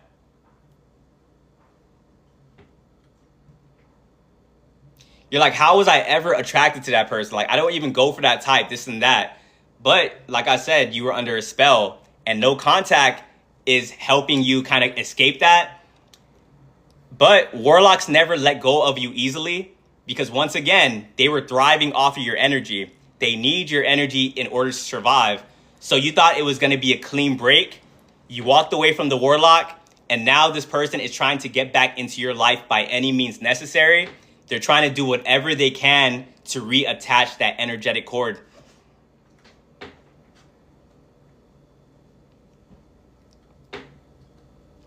And once they see that you are wising up and that you're walking away, now they're going to try to come back into your life by putting on another mask, even a stronger one. They're going to hit you up saying like, hey, I'm sorry. I saw the error of my ways. Can you please forgive me? And some of you guys, this is where you guys are getting tested. The universe, God, source sees that you walked away from them. They're like, finally, we can bless you with what we want to give you, with what you want. But the test is, will you go back to that person? Because if you go back to that person, I guarantee you it's going to be the same book, same story, and you are just blocking your blessings all over again. And you're going to have to kind of repeat that process. But if you walked away from that person and you stayed away, and also you healed, because once again, these demons, they body hop from different people. When you walked away from that warlock, give it a month or two, another warlock's going to try to come into your reality.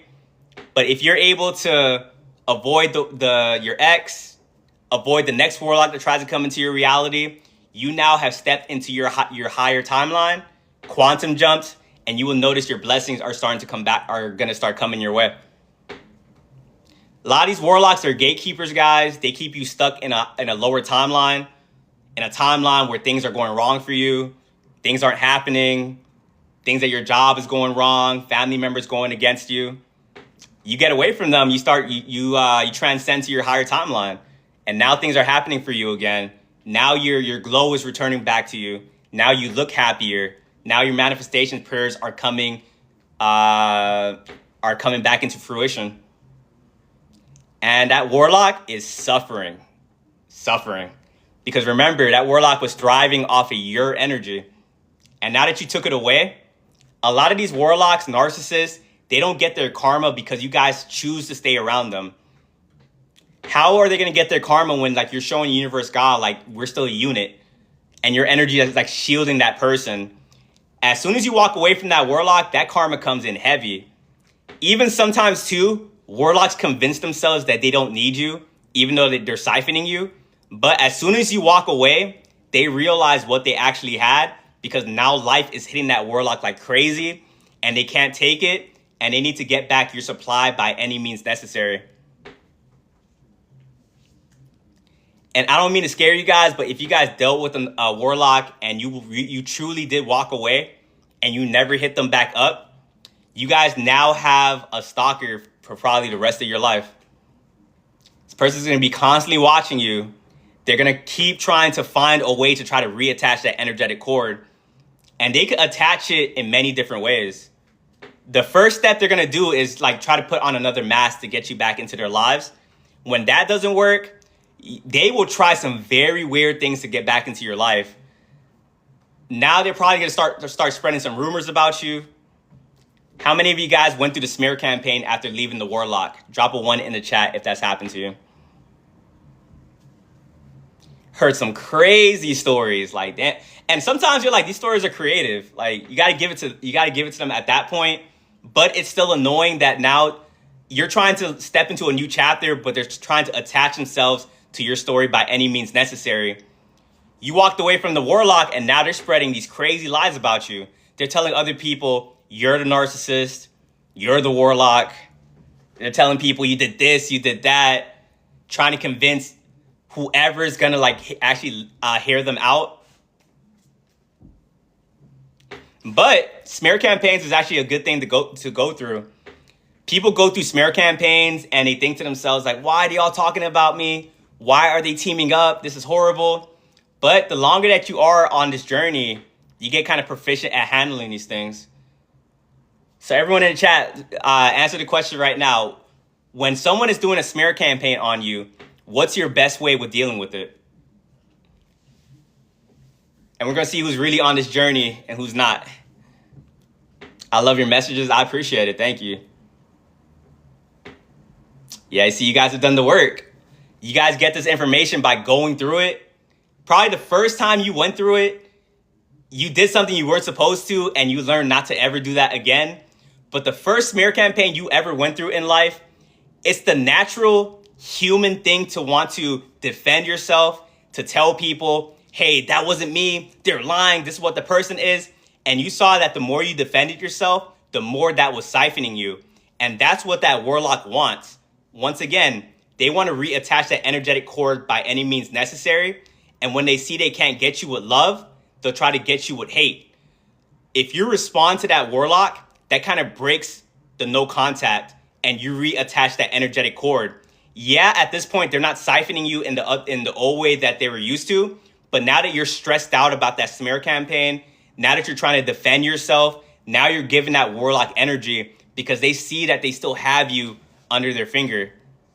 But like everyone said in the chat, if you're able to stay calm, not react, ignore it, once again, that energy is going to bounce off of you and go back to that person.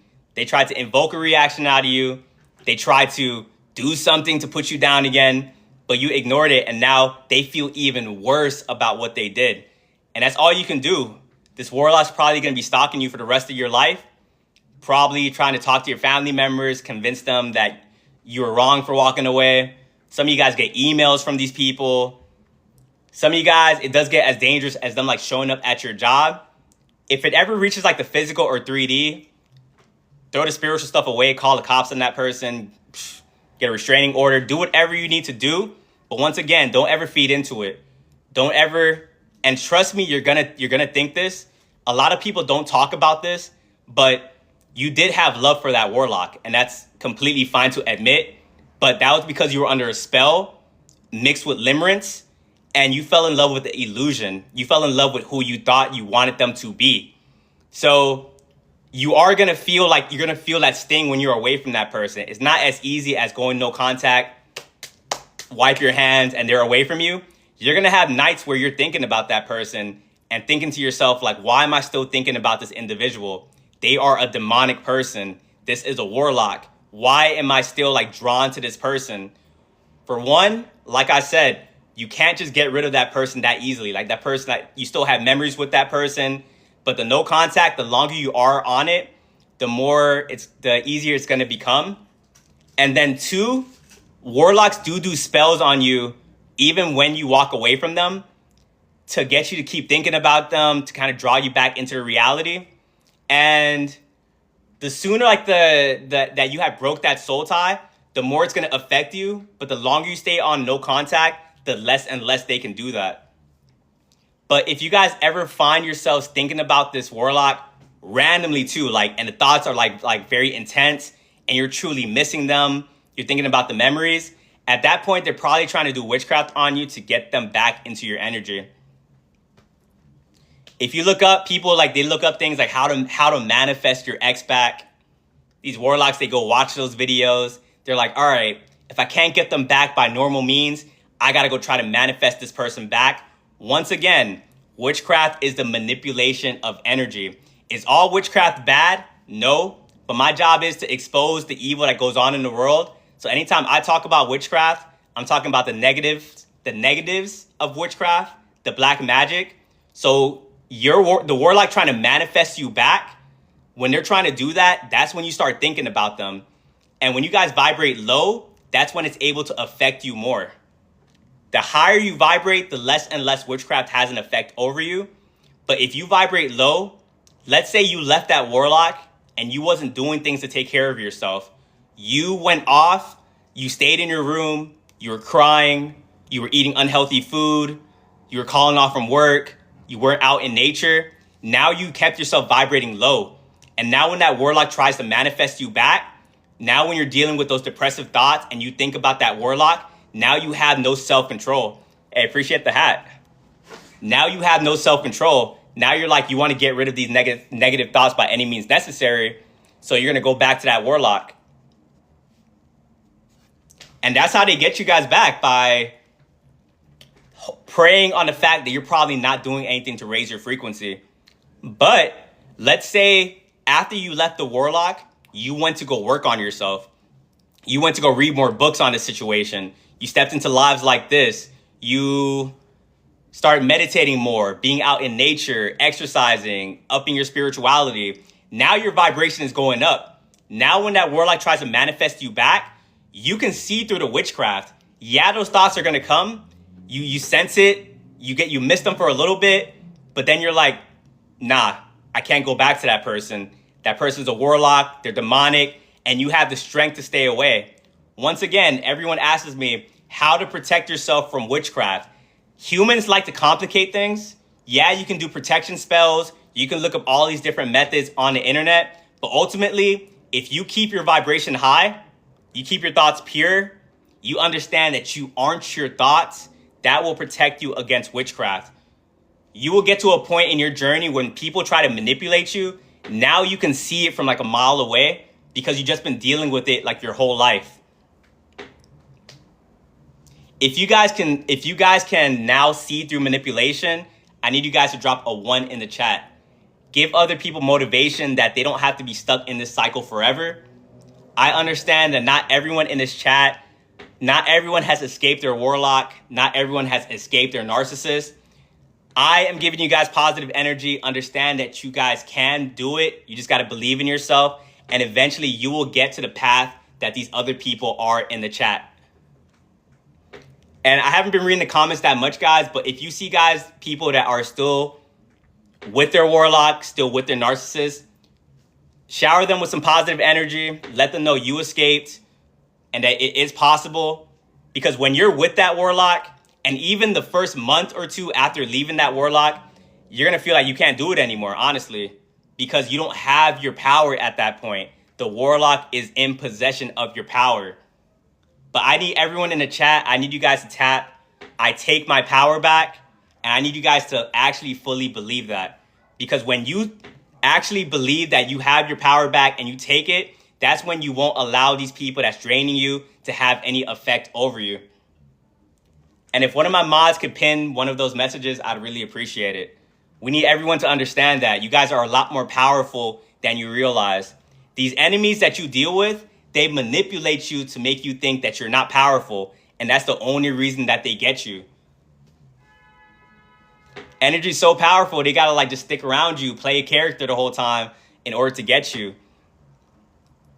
Understand energy is everything, guys. If you guys have your power, you guys are in good spirits, good way of thinking, manifestation, getting your prayers are gonna be easy. It's just when you start dealing with these enemies when it starts complicating things. JSU, appreciate the gift. If you guys got any more questions about warlocks, now's the time to ask. And if not, I'm going to give you guys the options of we can either talk about monitoring spirits or Agent Smiths. But don't answer it right now. I'm going to ask you guys in a bit. I'm going to answer some of the warlock questions. What if you have kids with the warlock? So a lot of warlocks like to bind people to this reality because they know that once you find out exactly who they are, you're not going to stick around them. So a lot of warlocks try to have kids with you right off the bat. They try to make it seem like they don't want to have kids with you. They'll probably try to make it seem like it was an accident. But once again, warlocks are Machiavellians. They do long-term strategic manipulation. So they know if they have a kid with you, that kind of energetically binds you to that person, because you can't up and leave, because now you guys got something that's keeping you guys together. But that doesn't mean that you are powerless. You don't have to live with that person. You could do joint custody. When you are having to communicate with that person, have a strong sense of boundaries. Don't let them perform those plausible deniability rituals on you. Just have a strong sense of self. What do they want? They want your light. Warlocks want to manipulate you in order to get that light that you have within, because the more they're able to siphon that energy out of you, the easier it's going to be for them to manifest what they want to manifest. And we'll talk, and someone said it right there, but we will talk about that a little bit later in the stream. Pretty much warlocks, like, they destiny swap with you. Destiny swapping, when I talk about it, I'll get a lot more specific. But warlocks, they take your light, and it's like it boosts their life, while at the same time, like, your life starts to go downhill. And they can also do that with, like, your looks as well. So they drain your vitality, where they start looking better, and then you start looking worse. And when you walk away from them, they start looking worse, and then you start looking better. This stuff goes really deep.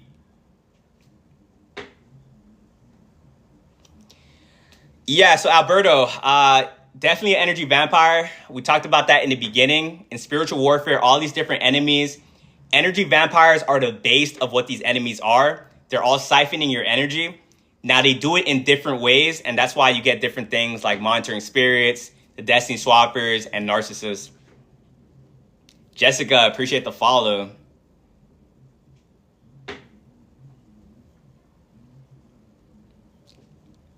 All right, guys. What other questions about warlocks we got? What about G-stalking? Remind me. I always forget to talk about that, but I'll talk about that when I talk about Agent Smiths. While I'm talking about Agent Smith, spam G-stalking, and I got you guys. If you guys have questions about, like, books, what I read, and just, like, deeper information I can't answer yet on here, join my Discord. I think my mods have been pinning it throughout the stream. Message me on there, and I'll be more than happy to respond to you guys. Do warlocks try to destiny swap with you? 100%. And also, too, if you're like a divine feminine, divine masculine. Also, too, when I talk about warlocks, warlocks to me can be either male or female. Someone that uses black magic, like, for their benefit. Because I do know there's witches, they do white magic. It's good, so I don't want that to be a confusion. But anytime I say warlocks, it's anyone that's doing black magic for, like, evil. But they definitely target people that's, like, divine masculine, divine feminine. When you become that divine, pretty much you are vibrating at a level that makes you a target to these warlocks out here. And they want to get around you to siphon that energy to, like, destiny swap. So you guys got to be very careful. And it just doesn't stop with warlocks. When you are divine, you will attract a lot of fake friends. This one in particular, you guys can correct me if I'm wrong. I do think women go through this a lot more. You guys attract a lot more of the fake friends. The fake friends that pretend they want to like be a friend with you, but they only come around you to, like, learn from you, but they want to humble you, like, attack you and all those different things. Men go through that as well, but I kind of notice women deal with it a lot more.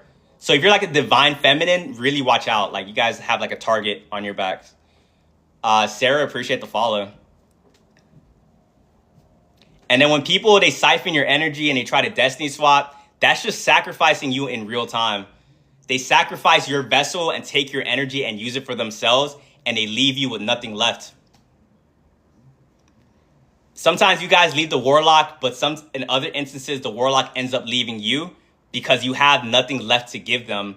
Warlocks need to siphon your energy so they love you on a conditional basis. If you no longer have that energy, they will discard you.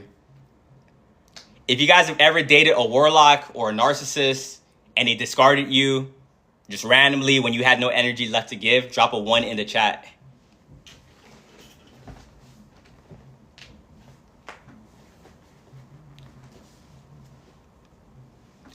Like I said, if you don't got that energy, they're gonna end up discarding you. So you have to be very careful. You have to know when someone likes you, not just for your energy, but they're actually there to ride with you through it all. And that's why I say you got to vet people. One thing about this reality, people tell on themselves every single time. You just got to pay attention. So when it comes to like people asking like, how do I detect the warlocks? How do I detect the narcissist? Just pay attention. I'm telling you, they will say something, they will do something that will show you exactly who they are. No matter how much they try to mirror you, no matter how much they try to put on like a mask and stuff like that, the truth always comes to light. And this is why, like, when you get traumatized by one of these demons, yeah, there was a point when you didn't know, but now that you have this information, you just got, like, it's up to you to, like, pay attention, because when you know and you choose to ignore the red flags, you only have yourself to blame when they end up doing what they're going to do to you. All right, guys, I got 2 more questions on warlocks, and we're either going to talk about Agent Smiths or monitoring spirits. Why do I attract these kinds of people in my life? You vibrate high. This is a spiritual war.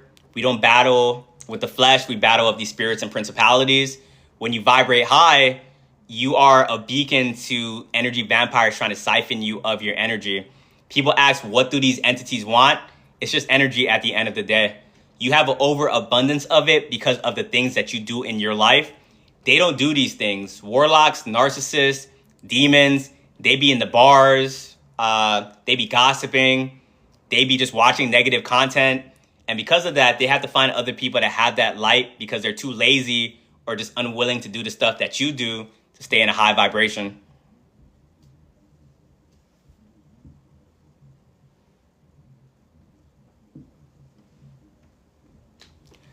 All right. One more question. Why can't they change? Everyone could change. Some people take the stance of saying, if you're a narcissist, you'll always be a narcissist.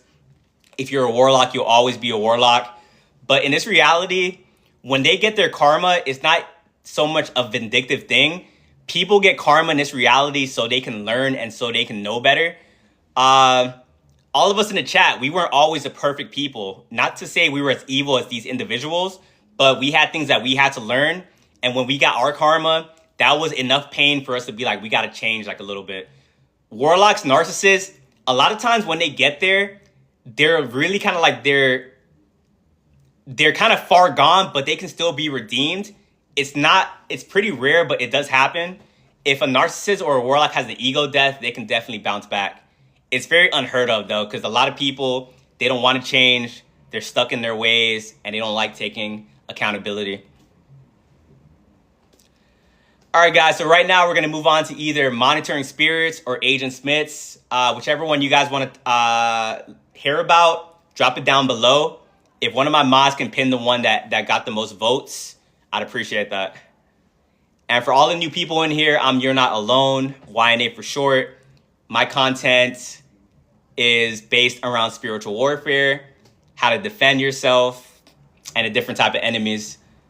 We talked about energy vampires so far, narcissists, warlocks. And also, if you guys just came in here, I will be posting this live on my YouTube. Probably be up like by tomorrow morning. So you guys can like just go back to it. And this time, I'm going to put the chat in there as well so you guys can see yourselves in the video. And aside from that, follow me. I go live like almost every single day. At least I'm going to start getting back into that, where I just kind of drop this information. And yeah.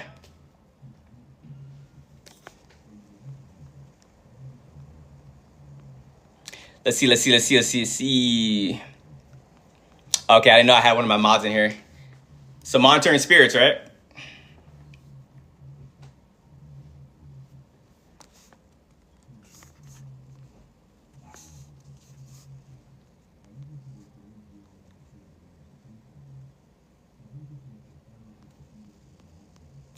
Oh, let me see if I can find it.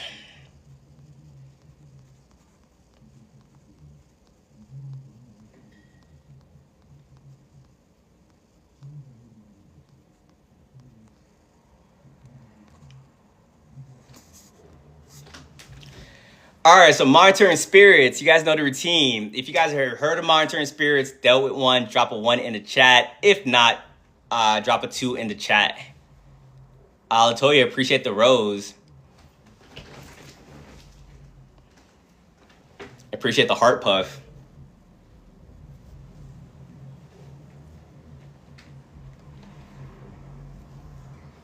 And also too, guys, if you guys want to tap into my one-on-ones, link is in the bio. Tap into that. But monitoring spirits, what are they? They are spirits that come your way because they want to sabotage you. Like I said at the beginning of the stream, these spirits, these demons, they don't want you to get to your highest path. And the goal is to siphon you, and they do it in different ways. Monitoring spirits wants to know what you got going on so they can know exactly what it is to sabotage you. They will ask you questions. They will do that to probe your weakness, see if you have anything good coming up on your way, so they can try to so you could try to ruin that. And also too, monitoring spirits do witchcraft as well. And a lot of times, how you can know a monitoring spirit did witchcraft on you is when they're really trying to inquire about something bad that has happened in your life. Sometimes monitoring spirits try to set you up at your job to get you fired. Sometimes they try to ruin your relationship. Sometimes they try to ruin one of your career goals. They will try to, like, when that bad thing happens to you, they'll call you. They'll try to ask you questions on, like, that certain thing. So you guys got to be very careful. And it's not as black and white as it sounds. Just because someone is asking you questions a lot doesn't mean that they are a monitoring spirit. Sometimes you have naturally curious people out there, and they really want to, like, just try to get to know you on a deeper level. And that's why on this path, intuition is going to be something that is mandatory, because you have to learn how to read energy. Sometimes when people ask you questions, you can tell when it comes from not a genuine place. Especially too when you have someone that normally doesn't even like you. Like every time they see you, they're ignoring you, or they're always trying to humble you. But now that something bad happened in your life, they're so quick to ask you so many questions, be cool with you to get that information. We are in a spiritual war. People are very manipulative out there, and you got to understand what you're dealing with when you're dealing with, because sometimes monitoring spirits will ask you a question. You don't know they're one. You give them the information, and then that said thing is starting to go wrong in your life. Some of you guys probably had a job interview.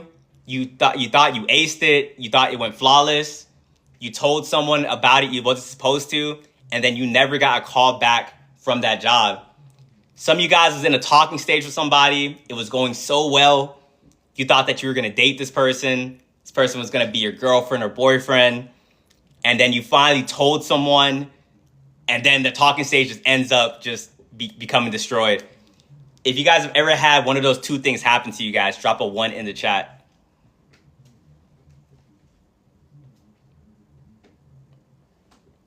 What's up, T-Baby?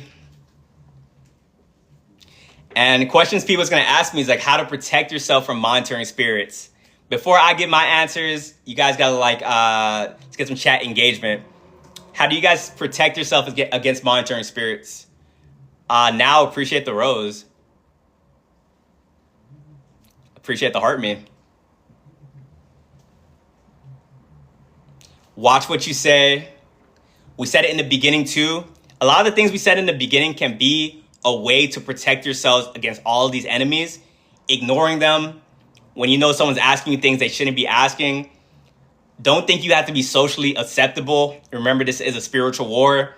A lot of you guys be thinking you don't want to hurt someone's feelings when that person is a literal demon sent to you to destroy your life. So remember, even if you don't want to ignore them, like you think that's going a little bit too far, you can just,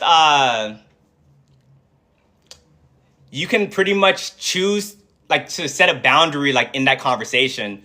Once again, a lot of you guys grew out of like people-pleasing tendencies, was codependent. So you guys feel awkward when you set a boundary. You guys got to get that out of your mind right now, because if you don't set boundaries in this reality, people are going to run you over out there. If someone's asking you something that you don't want to talk about, you don't have to feel bad by saying, I don't want to talk about that. Like, let's talk about something else. But some of you guys are so conditioned. Your parents from a young age, they've been trying to like set you up for failure, where now you go out here, you don't even know how to defend yourself against these demons. Because when you were younger and you try to set a boundary with your parents, they end up screaming at you. They told you, who do you think you are? And now because of that, you struggle with setting boundaries in the real world.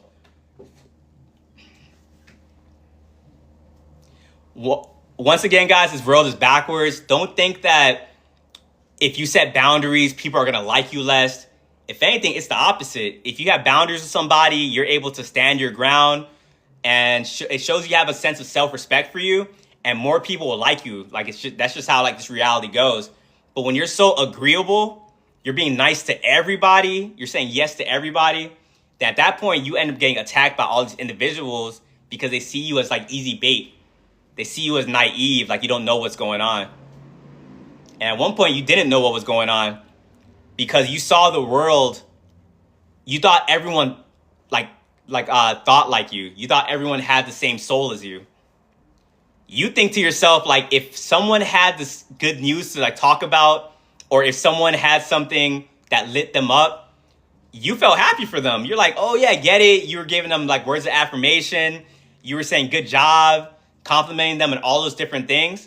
Come to find out, other people aren't thinking like you. There's some people out there, whenever they hear someone get good news, that just pisses them off.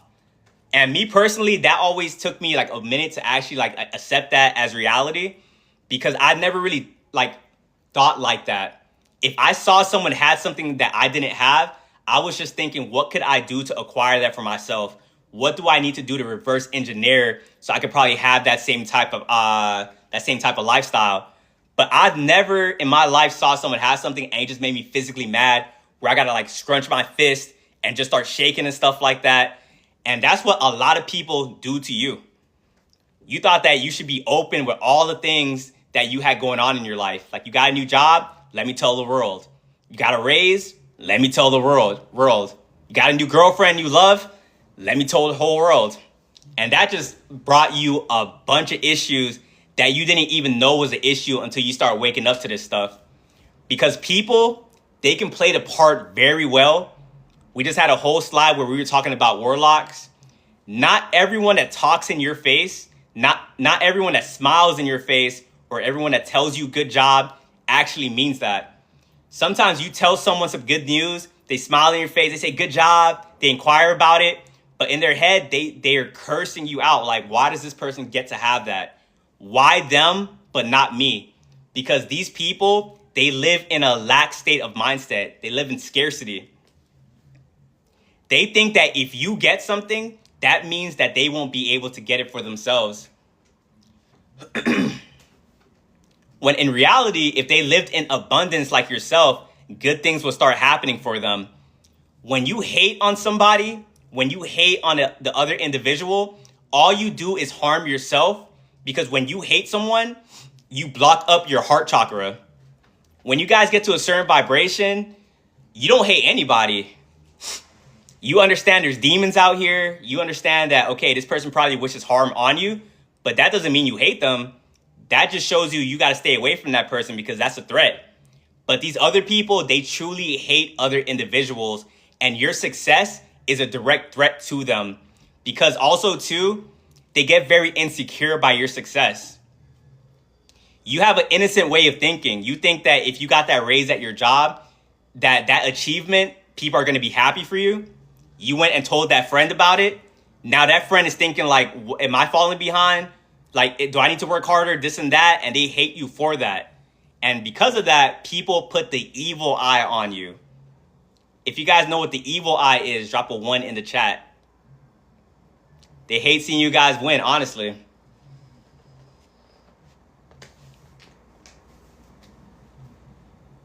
Molly, Rosanna, appreciate the gifts. That evil eye is pretty dangerous, guys. You guys got to watch out for it. Preying on your downfall, that expression comes from somewhere. Everyone is manifesting 24/7, whether you believe it or not. You guys choose to stay positive. You guys choose to manifest more abundance in your life. Some people decide to use their manifestation or their actual prayers to make sure you're not winning in life. And you guys, that is crazy. People at night are literally praying that you don't succeed. And that's why you guys got to learn to move in silence. I asked how to protect yourself earlier. That is like the best way to protect yourself against monitoring spirits. You don't got to tell everyone what you're doing. Don't be on social media posting every update about your life. The people that get on camera and post themselves crying, I never understood why that was a thing to begin with. What was the name of the celebrity that did that? Like, what more do you want from me? I think his name's Tyrese or something. Don't ever do that, guys. I'm gonna tell you this right now. Don't post anything online. Like social media, I'm not gonna be completely like against it, but don't be to the point where like you gotta update everyone, because some people do witchcraft on you and they watch your stories to see if the witchcraft worked. And some people, they haven't yet done the witchcraft, but if you start posting your like success stories, now they're like, oh, now they're gonna start doing witchcraft on you. So you're gonna start realizing that when you start moving in silence, that's when the best things are gonna start happening in your life. Now, does that mean you can't talk to anybody? Nah. You can have some people you can talk to, but sometimes you guys, your discernment has to be like tweaked a little bit, because right now you probably don't even know who's the real people to talk to and who are the fake people to talk to. Me, my whole life, I was surrounded by fake people. And I was in for a rude awakening when I went through my humiliation ritual and realized that all these people were preying on my downfall. And that's why nothing was ever happening in my life. Before I did this social media account, I had another social media account that I was working on for like a whole year. I was telling all my friends. Hey, G7, you're giving me energy vampire vibes. Correct your energy or I will mute you.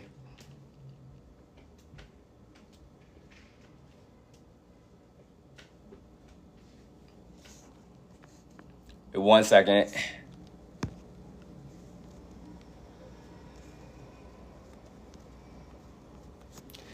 All right, where was I going with that?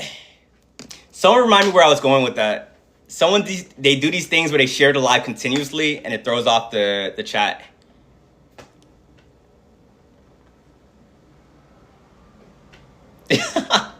Yeah, I be catching those things like fast. Energy and evil eye, pretty much moving in silence, not telling. Oh yeah, the whole social media account.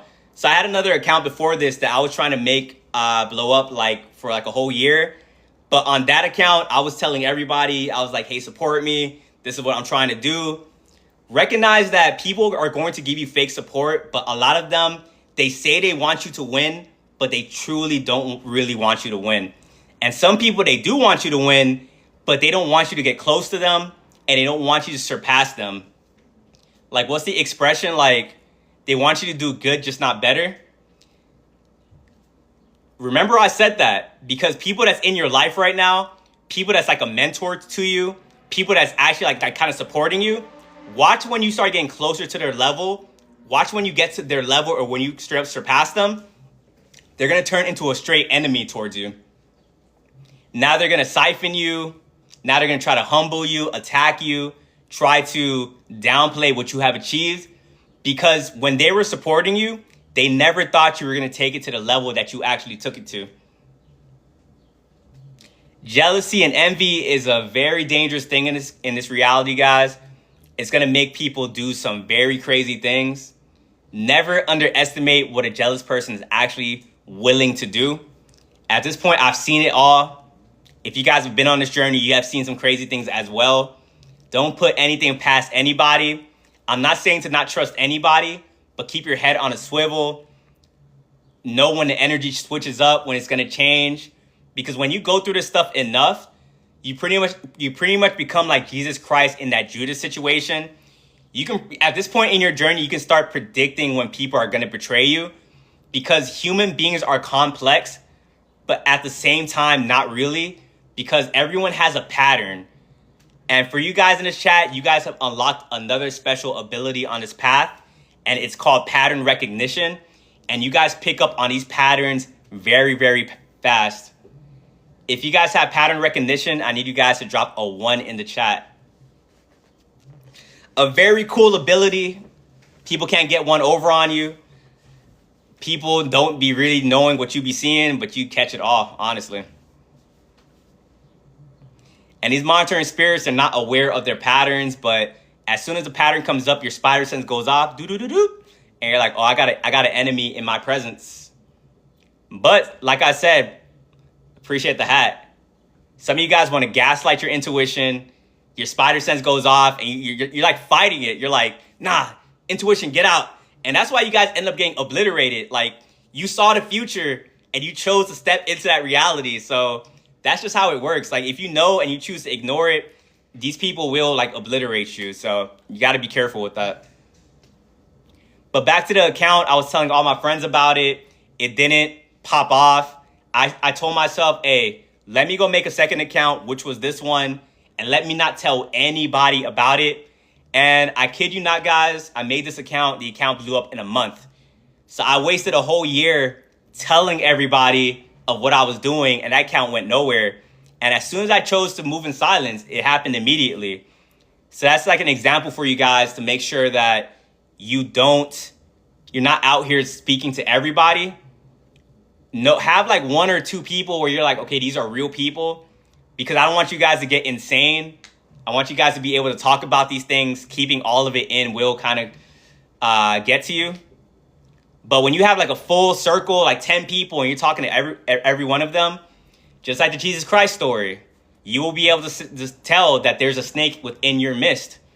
Keep your circle small, guys. Quality over quantity all the time. If you guys have any lasting questions about monitoring spirits, let me know. If not, we're either going to move on to Agent Smiths or the succubus and incubus. I'm going to have you guys decide. And like I said, I appreciate y'all being in here. I always want to share my appreciation. We got 544 people in here. I appreciate you guys giving me a platform where I could talk about these things that people are very uncomfortable talking about. Because in this world, a lot of people want to ignore that evil actually exists. Because I think for people to acknowledge that will be to acknowledge that they don't have power. But in reality, when you start to actually know these things, you understand that you are actually more powerful than you realize. And yes, these things do exist, but you rise above it. These things can only really harm you if you give them your power. Hey, thank you. Kiala, his humble, appreciate the gift.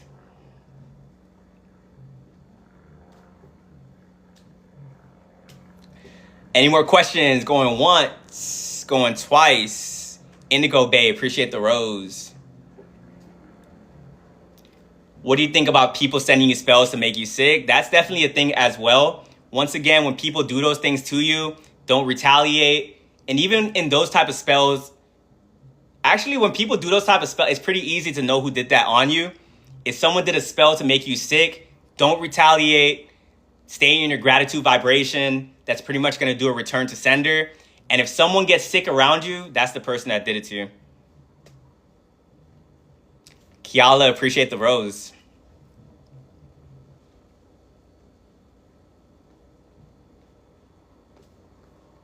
You think blank opens you up to attacks?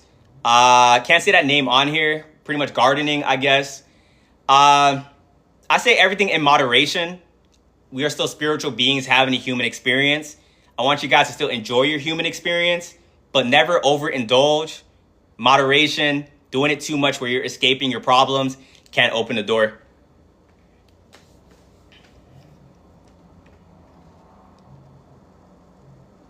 Should I react back to the spell? Should I react back to the spell and ground myself? You should definitely ground yourself always. That should be like an everyday practice for yourself.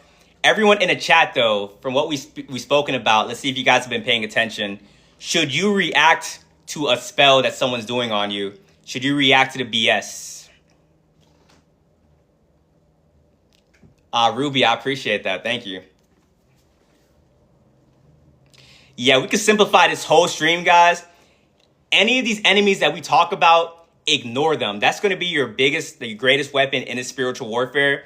We're going to talk about other ways to protect yourselves. But if you truly love yourself and you train yourself to ignore when people are doing the stupid shit that they are doing, that will just automatically do a return to sender. But if someone does something to you and you're like, oh my God, like, why they do this? This always happens. Like, I'm so unlucky, this and that. Your thoughts are very powerful. And that's what they're intending it for it to do. they're trying to manipulate you to be more negative, so you manifest more negativity in your reality. When someone does something to you, like, you got to stay positive, if anything. Wish them the best. I got a gratitude journal, so whenever someone does witchcraft on me, tries to manipulate me, attacks me, I write in my gratitude journal that I'm grateful that attack even happened, because it's going to grant me more wisdom, and it's free energy too. So another thing you guys can do, you guys can alchemize the energy that is being sent your way. Energy can't be created nor destroyed. Instead of a return to sender, if you guys are very self-righteous, you're like, I don't want them to feel that, or you want to elevate a little bit, take the negative stuff people do to you and put it into something that you do, like a creative outlet. Me, it's pretty obvious what I do. Someone does something to me, I go make a video about it. The greater the pain, the stronger the video, the more money I make, and the more followers I get. So, and it doesn't just have to be videos. If you guys make music, all the greatest songs are from artists tapping into an emotion that they felt. And the sad songs where they really kind of like go into it and you got people crying and stuff like that, those be the best performing songs, because someone did something to them, and instead of them falling apart because of said thing, they took that and they put it into a creative outlet. Alchemize, return to sender, guys. Like I said, you guys are powerful. They don't want you to know this information. They want you to think you're powerless. But once you understand this information, you become like Neo in the Matrix. And all those bullets coming your way, the rage baiting you, the smear campaigns, the hating on you for no reason, the just angry, you just start catching it. You start catching it. Like, you don't have to learn how to stop the bullets from coming your way. You just understand that they have no effect over you.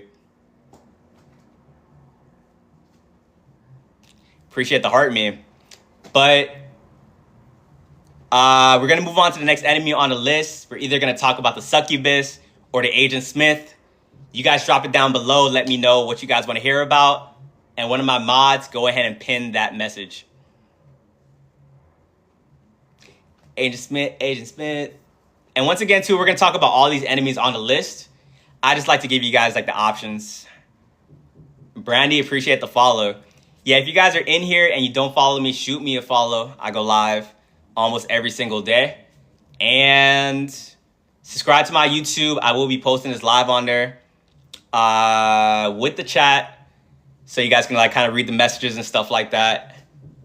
And tap into my Instagram and all that stuff. Hey, Tati, I saw you unpinned it. I don't think I saw it. If you could pin it again, I'd appreciate it. What's up, her queen?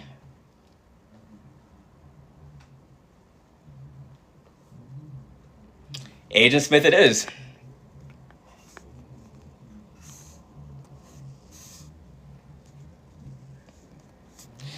You guys know the routine. If you guys know what Agent Smiths are, drop a 1 in the chat. If you guys are like, man, what is this crazy man on my rectangular screen talking about? Drop a 2 in the chat. Francine, appreciate the rose. I'm pretty good, her queen. It's been a pretty cool stream lately. Okay, so this one seems pretty split. That's to be expected. So if you guys saw the movie The Matrix, once again, I'm not trying to put my beliefs onto you guys, but what I truly believe is they put the truth in the movies and they put the truth like in TV shows. And I truly believe The Matrix was a documentary where you're able to take a lot of those lessons and you can see what's been going on in real life. Now, in the movie The Matrix, there's a character that's stuck in a system, a world that's full of illusions. And as he tried to escape, or if anyone tried to escape and become more aware, there was this enemy called the Agent Smith that would start to attack said person. And that's an analogy of what's going on in real world, real life. Once you awaken, you become a threat to the system. And anyone that is still unawakened, they run the risk of becoming an Agent Smith at any moment in time. A lot of you guys have dealt with Agent Smith attacks as soon as you awaken through your family members and your friends, because just because someone is your family member and just because someone is your friend and has that title doesn't mean that they're exempt from getting possessed by one of these enemies. And if anything, I would go as far as to say your friends and your family members get used a lot more than random people, because betrayal always comes from the people you least expect. So the system understands that if they attack you through your family members and your friends, it will hurt a lot more. And remember, they're trying to keep you in a low vibration. So if one of your family members and your friends attacks you and you get depressed about it, the system did its job, because that's keeping your frequency in a lower state. How many of you guys got attacked by one of your family members or friends as soon as you awakened? Drop a 1 in the chat if that happened. Hey, Kai Vans, welcome in. What's up? What's up?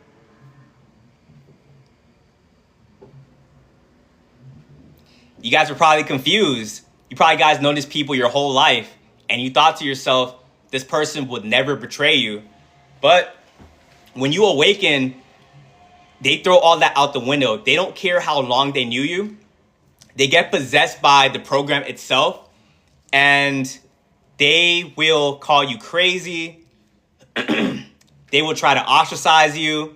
They will try to tell you don't know what you're talking about, because their goal, and you get attacked the most when you first awaken, because they see you're on the brink of stepping into that new version of yourself. So that's when like you'll get ambushed by like all these people. And the point to that is to pull you back within the matrix, to make you think that you're not seeing what you're seeing, or to try to mitigate it, pretty much, make you doubt yourself and whatnot. And the thing about you guys, when you first awaken, you're still impressionable, because not only are you fighting Agent Smiths, you are fighting yourself as well, because you start to realize that you are an agent to yourself at times, because you aren't your thoughts. So what you think, a lot of those thoughts don't even come from you. They come from the people around you. They come from the things you watch. They come from like the social media when you scroll and stuff like that.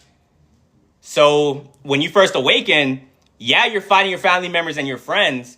But what I don't think gets talked about enough is you're like in an internal battle. Some days you believe what you're seeing. Other days you think you're crazy, and you go back and forth, and it's like driving you to insanity. You don't know what side to really step on. And it's understandable, because you went a whole period of your life thinking one way. Some of you guys woke up at 15, when you were 10, 20, 25, 30. Whatever age you woke up at, you were thinking one way for a large period of time. So when you one day wake up and you start thinking and seeing reality for what it is, your old self is not going to go away so easily. It's going to do everything it can to pull you, to keep you stuck in this reality. And like I said, if that wasn't bad enough, you're battling yourself while your friends and family's calling you crazy. The awakening process, guys, is no joke. Because even to like the battles you face after awakening, a lot of you guys awaken through trauma. If you guys awaken through trauma, if it took trauma to get you to start seeing reality for what it is, drop a 1 in the chat. Appreciate the heart, man. Some of you guys had a divorce. Some of you guys got cheated on. Some of you guys hit rock bottom, lost it all. And then you start thinking to yourself, like, you're not perceiving reality the correct way. You're like, let me go find the answers. And what you found was the reality that you're currently in. Now you see things for exactly what they are. And the process was not easy. That's why this path is not for the weak. That's why a lot of people, they have their chance to awaken, but they subconsciously choose not to. Many are called, but few are chosen. You guys chose to stay on this path, and you chose to step out of that comfort zone of the bubble of the matrix. So you had to go through the trauma, then you awakened. Now you're fighting yourself. You're fighting your family members, your friends. A lot of you guys too, you guys lost everything after you awakened, because your frequency, when you awaken, you start getting all this information, and your frequency got bumped up to a whole nother level. And then you start to see that everything that's currently in your reality, this phone, your For You page, your bank account, your car, your family, your friends, they're only in your life, your reality, because you vibrate at a certain frequency. And then when you got bumped up to that next frequency, you probably lost everything that was in your life. If you guys had to lose it all, drop a 1 in the chat. If you guys had to climb yourself back out from rock bottom by yourself and figure it out, drop a 1 in the chat. Where are all my strong people at? If you guys had to fight battles that no one knows about, that to this day you can't even say out loud because people probably won't even believe you, 1's in the chat, 1's in the chat. Before I go even any further, understand you guys are strong. I recognize that. You guys probably don't get validated enough. Trust that I see you guys. You guys are not alone. This path is not weak. It's not for the weak at all. You guys have went through some things that has been crazy. But you guys made it out on the other side, and you guys have a newfound strength to yourselves. You guys survived the family betrayal, the friend betrayal, the fake relationships. This matrix tried to throw everything it could at you, and you're still standing. And that's not, and a lot of people couldn't handle it. RIP to the ones that couldn't. But your strength allowed you guys to stay in this reality no matter what was thrown at you. And you guys are getting rewarded for it. But in the beginning, you thought all hope was gone. You're like, why did you do this to yourself? Why did you awaken? Even though you guys did it on accident, you're like, how did I even step into this? Can you go back? But then you realize that after you awaken, there's no going back. Even though these Agent Smiths are trying to call you crazy and doing everything they can to pull you back into the matrix, they can't. Because once you see the truth, that's it. And you guys have to say goodbye to people that you thought would be in your life forever. And it's not like you hate them. It's not like you have any animosity towards them. Maybe in the beginning, because you were still dealing with the human emotions, but now you have elevated and your spiritual side is letting you know that they can't even help it. Just forgive them for they don't know what they do. Some of you guys, I get it too. You guys didn't want to leave these people behind. You guys, before you stepped into your other timeline, before you were able to actually step in there, you were trying to pull people with you. You're like, I can save everybody. I can save everybody. And what you've quickly discovered is you can't save everybody. That phrase is lonely at the top. That's a real thing. You guys delayed your time to step into that next reality because you thought you could save these people. But what happened was when you tried to wake them up, you woke up an enemy within these people. People that you knew for 5, 10 plus years. You're like, they're going to be with you forever through thick and thin. And what hurts the most too is you were there for these people at their rock bottom. You saved these people from a whole lot of things and you thought you would get the same in return. But when it was finally time for them to listen to what you had to say, or when it was time to help you out of your rock bottom, these people turned to straight demons. You saw a different version of these people that you never saw in your whole life. These people did the humiliation rituals, the sacrificial rituals, because once again, they don't know what they're doing. They got taken over by a spirit, a program, and the sleeper agents woke up, and their job was to take you out by any means necessary. Yeah, I appreciate that, Natu. And some of you guys, it did hurt for the time being, but you finally came to the realization that you can't save everybody. So you stepped into your other timeline. Some of you guys left these people behind altogether, and you no longer see these people. Some of you guys have a different relationship with these people. You guys found a way to have them stay in your timeline, but you change how you interact with them. You understand that you can't talk to them about the things that you know. You can only really drop seeds for the most part. Sometimes you guys have conversations, you drop a seed, and then you hope that one day it will sprout out. But like I said, some of you guys are straight up nah, everyone from your past, you can't do this. You see that they're an enemy, but some of you guys do try to make it work with these people. And I do give props for you on that. Me personally, I couldn't do it. Even when I tried to change that relationship dynamic, they always sensed something was off and I was just getting attacked. So I'm like, let me step into my next timeline, and I'm starting to manifest better people into my reality. Someone said, nah, they all had to go. Facts, because also too, when you stay around Agent Smiths, they attack you and sometimes they attack you in very subtle ways, or it can be very overt. I would rather get attacked in an overt way because at least I know it's an attack and I can defend myself accordingly. The subtle attacks, you got to pay attention. Like, it's like a little bit, you got to, like, if you don't pay attention, you're going to miss it. And what do I mean by that? Agent Smith's job is to keep you within the matrix. So if you go to your family members and you talk to them about something that goes against the matrix, a subtle matrix attack is going to be this. Let's say you tell your family members that you want to go be an actor, that you believe in yourself. You're starting to talk like in a 5D way of thinking. Agent Smiths, they all still vibrate at the 3D. They put their limiting beliefs onto other people. So as soon as you told them that, they told you like, I don't think you could do that. Why don't you just stay at your 9 to 5? Why do you want to do this? Everyone's doing it. The industry's oversaturated. They try by any means necessary to put their limiting beliefs on you.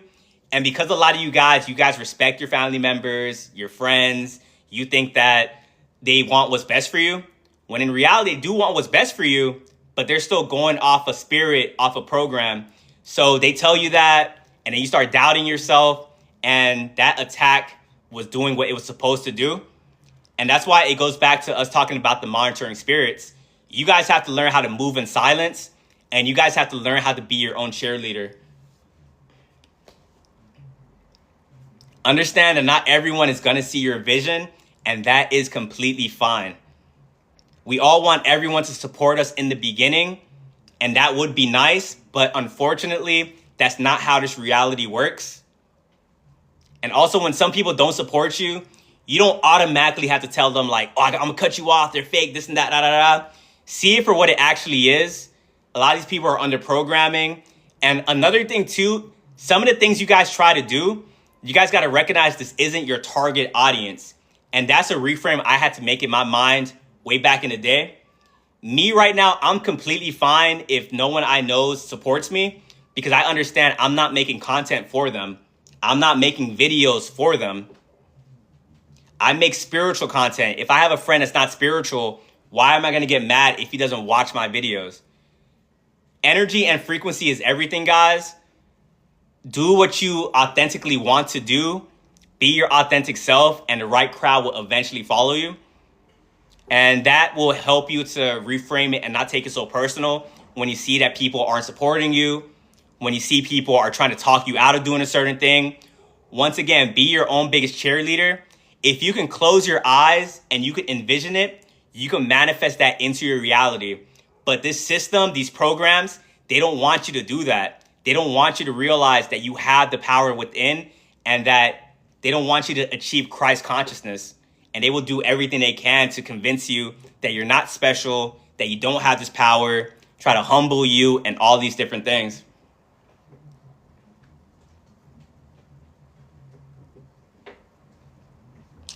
And that's empowering. Knowing that whatever they say, like, you just trust your own intuition, trust your own gut. Don't let these people gaslight you, because the longer you go on this journey, the Agent Smith attacks are just going to get stronger and stronger. We talked about the subtle attacks, the overt attacks. Ask the people at the top what they have to be dealing with. When you get to a certain level of influence, these Agent Smith attacks are brutal. And they also be tests at the end of the day to see how you're going to react to it. People at the top, once you start getting a certain level of influence, they're either going to call you crazy, make the whole society think that you don't know what you're talking about. They're either going to throw you in jail, or they're going to completely delete you off this planet.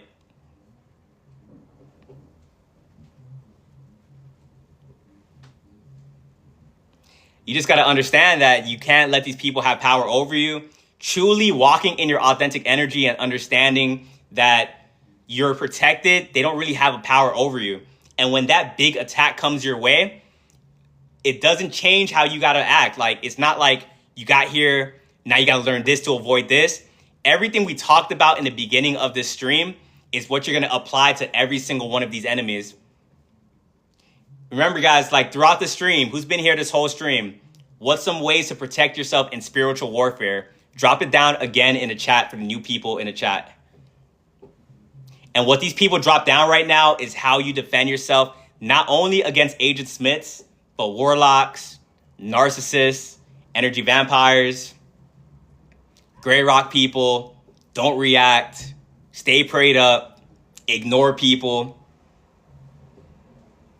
If you reach a certain level of influence and you're a celebrity and they do a smear campaign on you and they tell you like, oh, this person did this, they're not who they say they are, this and that.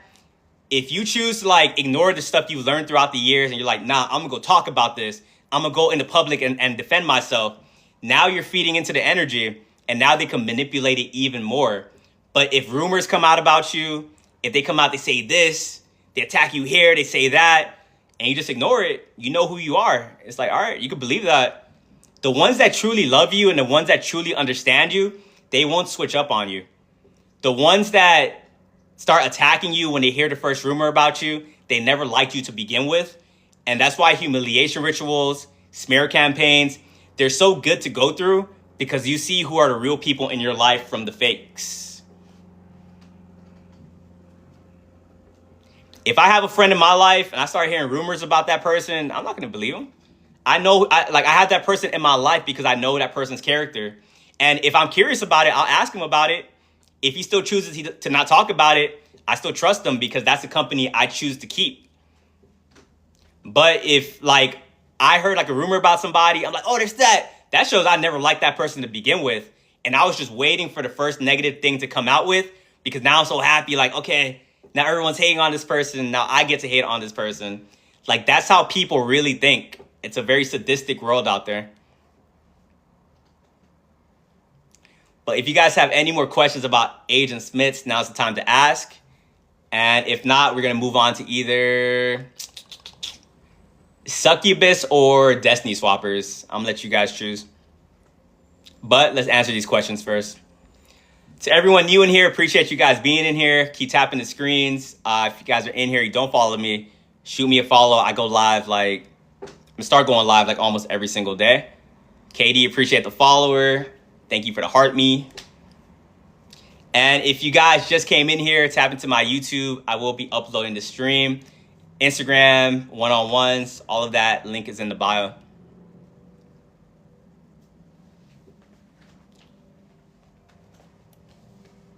Around what time I upload the stream? Tomorrow? Tomorrow, probably 8 a.m. Pacific.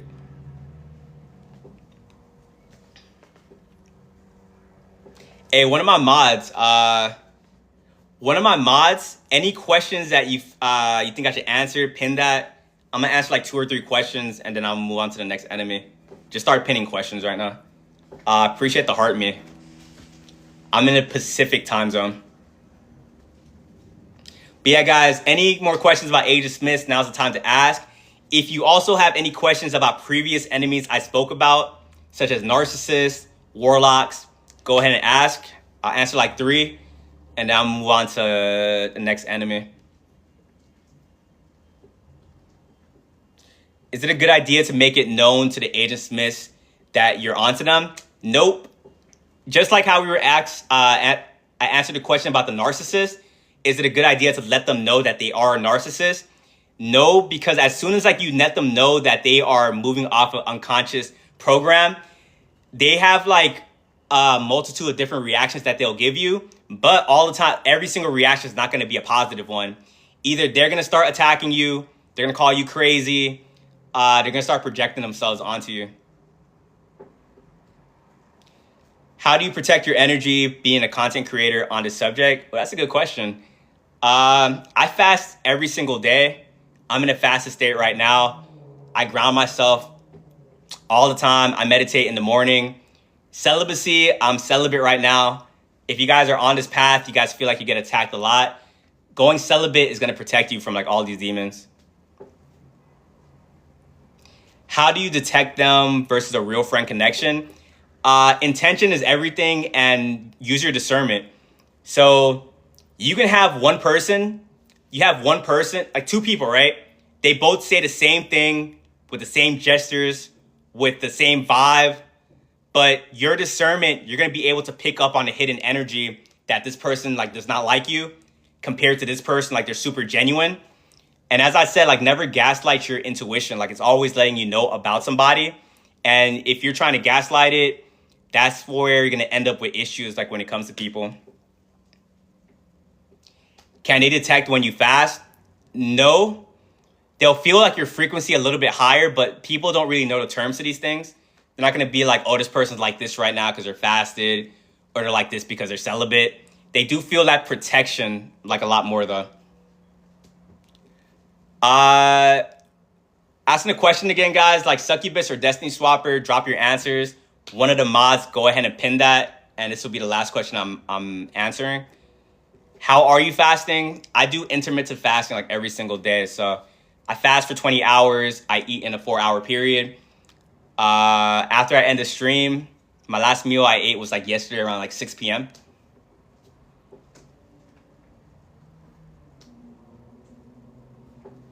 Which one will win? Which one will win? Destiny Swappers, it is.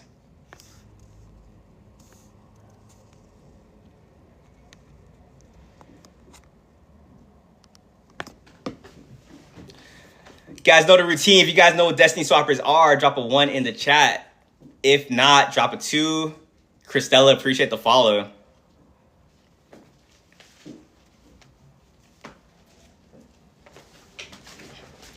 Love Pink, appreciate the press start. So Destiny Swappers, we talked a little bit about it when we were talking about warlocks.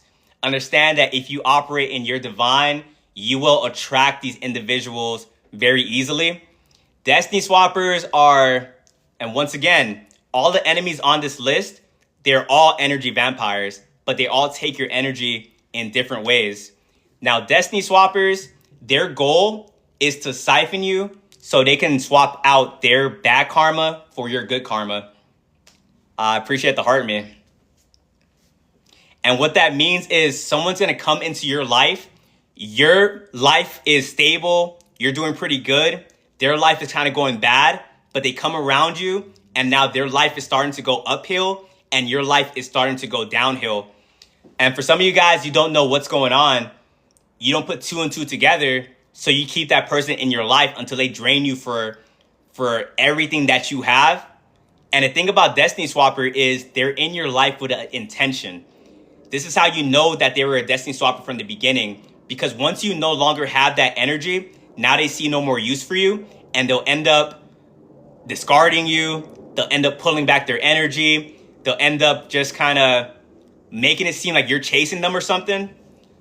And when you start building back up your energy, because this happens every single time, when you walk away from a Destiny Swapper, you go no contact. Now they're trying to do everything they can to get back into your energy because they were only thriving off of your energy. So as soon as you walk away from them, reality starts to correct itself. And the Destiny Swapper, whatever they got from you, they're going to lose it. Probably not in the way that they got it, but things are definitely going to start happening like in their life. Hey, appreciate the gift, Love Pink. And Destiny Swappers, they hate you, but they copy you. If you guys have someone like that in your life or have dealt with someone like that in your life, drop a 1 in the chat. How long does it take for the energy to come back? It depends on how long you were around that person. So that's the thing about people. As you are on this journey, people are going to get inspired by you. People are going to want to emulate you. That within itself is not an issue. It's when the person does not like you at all. It's when the person tries to downplay you, tries to make it seem like you don't know what you're doing, but they still copy you. Now that is the distinction that makes them a Destiny Swapper, because their goal is to manipulate you into pretty much giving it away for the most part. Some people, they want to argue against the point of saying Destiny Swappers don't exist. How can they take what is yours? And the answer to that is they take it because you give it away. They're very manipulative on how they do it. Once again, when it comes to energy vampires, they can't just take your energy. It's like they give it to you and they got to manipulate you in a way for you to give said energy. Either you're naive, you don't know what's going on, you keep supplying your energy, or you're a little bit more tapped in and they got to do stronger manipulation tactics in order for you to give away your energy. Especially if you're unaware of your powers. Exactly. A lot of you guys, they were trying to stop you from like a very young age. You guys are like black sheep, generational curse breakers. Your own family members was destiny swapping with you from like a young age, trying to siphon your good energy to keep their family dynamic going. And then as soon as you walked away from your family, you notice your life just started going way better. If that has happened, drop a 1 in the chat. You were around your family, life was horrible, you got away from your family, and it was a whole new world. Blessings were coming in, job opportunities, you started believing in yourself. It's funny how good life gets when you don't have someone constantly in your ear telling you that you're unworthy or you can't do this, you can't do that. And that's how life is supposed to be. These negative thoughts that you get, that's not a natural thing. At least rumination. Like yeah, we're human beings. You're going to have a negative thought every now and then. But to constantly think it, that's an issue. You either have someone in your life that's doing witchcraft on you, and that's what Destiny Swappers do. They do the witchcraft to make you feel lower than you actually are. And then when you get away from them, you recognize those thoughts was never your thoughts.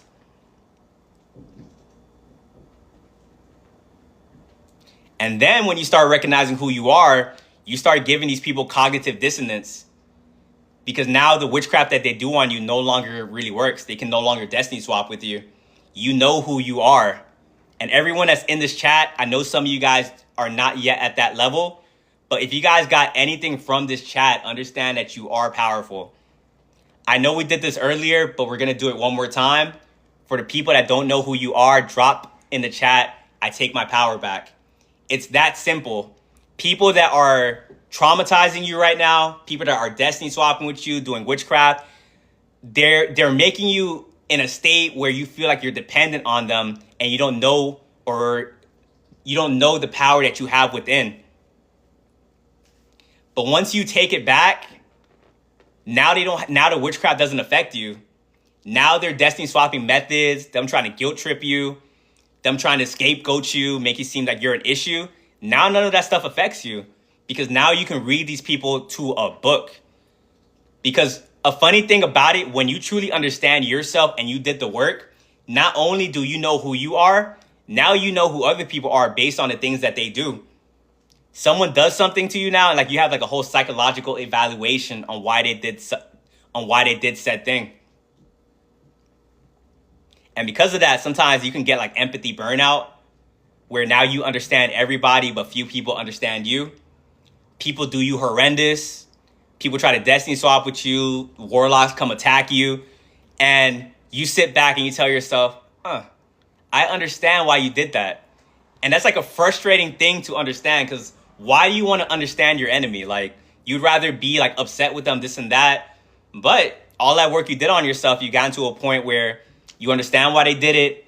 It doesn't mean that you have to accept it, but you distance yourself and you just have the understanding.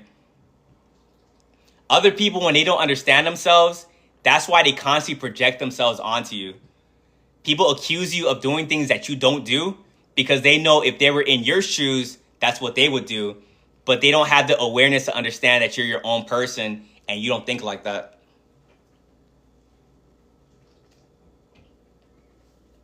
But that's the biggest thing in this reality, guys. It's just not reacting to the BS.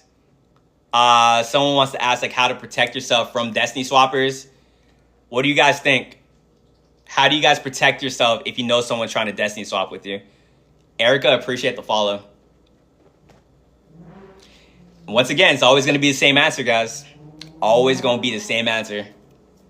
Ignore them. Take your power back. Run. No contact. And real no contact, this new Gen Z no contact, I don't know what you guys doing. But in the spiritual warfare aspect, no contact means you are not hitting that person up at all. Some of you guys go no contact, and then like 3 days later you hit them up, then back no contact, back and forth, back and forth. Every time you do that, you're just going to repeat the cycle.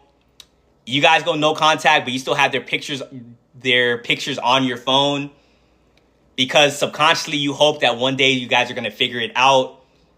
Guys, right now, if you guys are no contact, delete the number, block them on social media, delete the photos. No contact is like you're done. No contact doesn't mean maybe one day we will. That's how you guys get stuck in these cycles and you guys keep battling the same people. And some of you guys was in like had a relationship partner trying to destiny swap with you because they initiated a soul tie. I understand that it's a little bit harder to leave that person. And when that happens, you probably have to implement like a stronger strategy. And if you find it hard to leave somebody, go on a long fast. Like that is non-negotiable. If you feel like you're with that person and it's like, damn, like I don't know if I can leave them, I'm not strong enough, go on a 3-day fast. And trust me, you're gonna have the strength to leave that person. If the 3-day fast didn't work, go on a 7-day fast. But build your way up to it, because a fast will break that soul tie fast. And the soul tie will give you clarity to make it so like you cannot be with them anymore. Like you understand, like you got to get away from that person.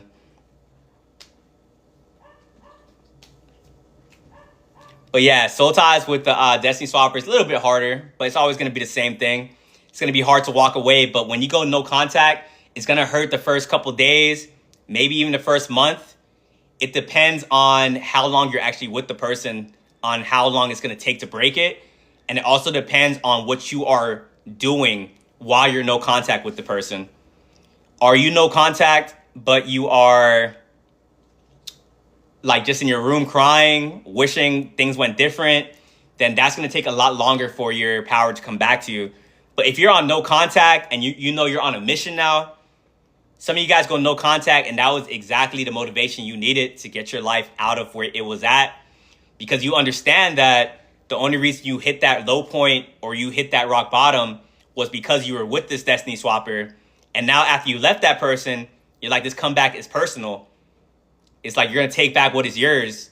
And as you left that person, you were on a mission. You're like, all right, you started reading books. You were in the gym.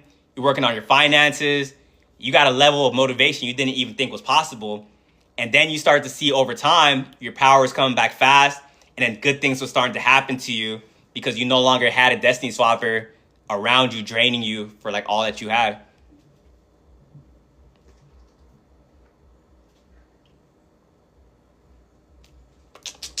Hey, if you guys got any questions on Destiny Swappers, now is the time to ask. If not, we're going to move on to Succubus. And I'm only moving on right now because I know I'm going to be live for like the next like 20 minutes. So I definitely do want to talk about Succubus before I leave. Regardless to everyone that's been in here, this has been an amazing stream. Not saying I'm getting off right now. Just gave everyone their props. The vibes have been cool. Mods have been on top of it. And hopefully you guys got like a lot of good information out of this stream. Thank you. Turn on your notifications. I appreciate that. Yeah, if you guys are in here, shoot me a follow. Go live every single day. And turn on notifications. I'll let you know like when I go live and stuff. You are amazing. I thank you. You guys are amazing. You guys give me this platform to talk about these things. So appreciate the heart me. Hey, any of my mods, start pinning the questions right now. I'll answer like 2 and I'll move on. I appreciate the hat. Thank you.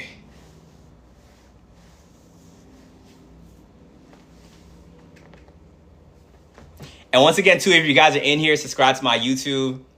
I'm going to upload this live on there. Most likely tomorrow morning, 8 a.m. Pacific.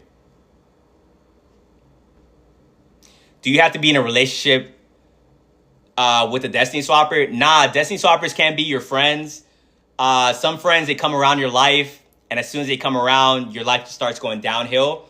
Also, beware when you guys finally leave a friend group, or you guys leave a friend because your frequency went up.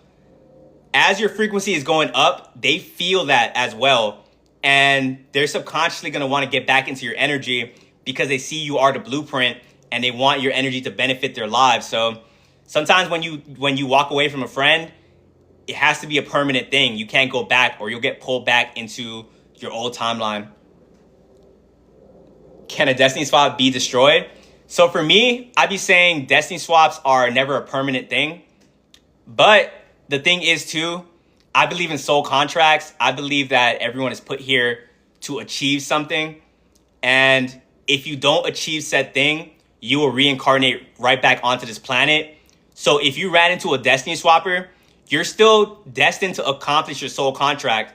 But some people, they keep respawning back onto this planet because they can't figure it out. Destiny swappers are just one of the many enemies that's there to make you not be able to figure it out. I'll move on right now, Kai Vance.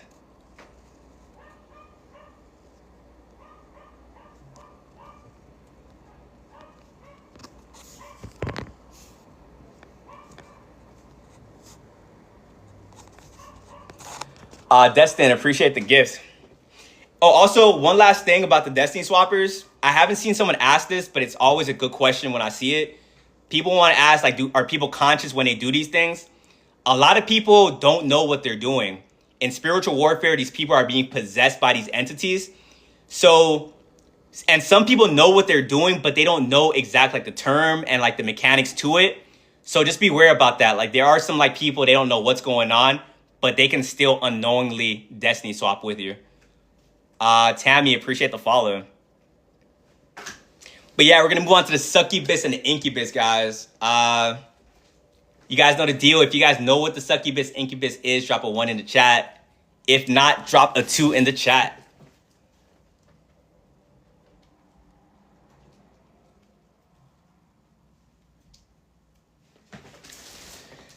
Yeah, succubus, that's like a term I see online like a lot. I know Christianity talks about it a lot as well. But succubus, incubus are basically, as I said in the beginning of the stream, energy is everything. And that's all they want from you. They're trying to harvest your energy. And the different enemies, they harvest it in different ways. Succubus, incubus, they get your energy through having SMEX with you. And if you guys don't know, SMEX stands for Sacred Energy Exchange. Appreciate the heart, man. So when you have SMEX with somebody, it's not just as easygoing thing as most people think. When you have SMEX with somebody, and I know you guys are going to joke on that as well, but I got to say SMEX because it's TikTok. I'm not trying to get restricted, but these demons have SMEX with you in order to get your energy. Sometimes you have SMEX with somebody and you pick up their demons as well.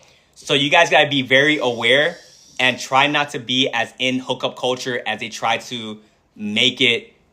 Because there's like a psyop on the top. They try to make it seem like hookup culture is healthy. They try to make it seem like you're cool if you have like all these different partners, this and that. But doing that is not only going to leave you unfulfilled, but it can leave you feeling depressed, empty. You lose all your energy and now you have no energy for yourself to manifest.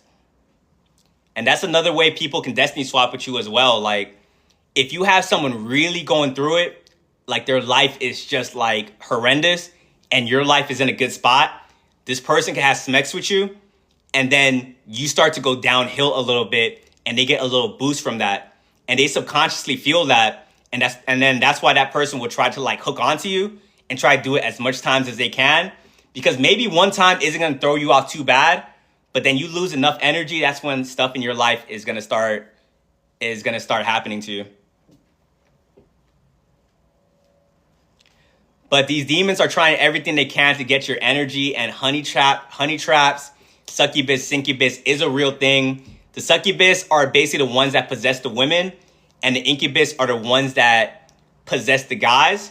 And in this spiritual realm, when they see that you are truly on your purpose, you're not distracted, but they know that you still struggle with lust, they will send you the perfect person that seems like the perfect individual, where the whole time they were a succubus, incubus that was there to drain you, that was there to knock you off your path altogether.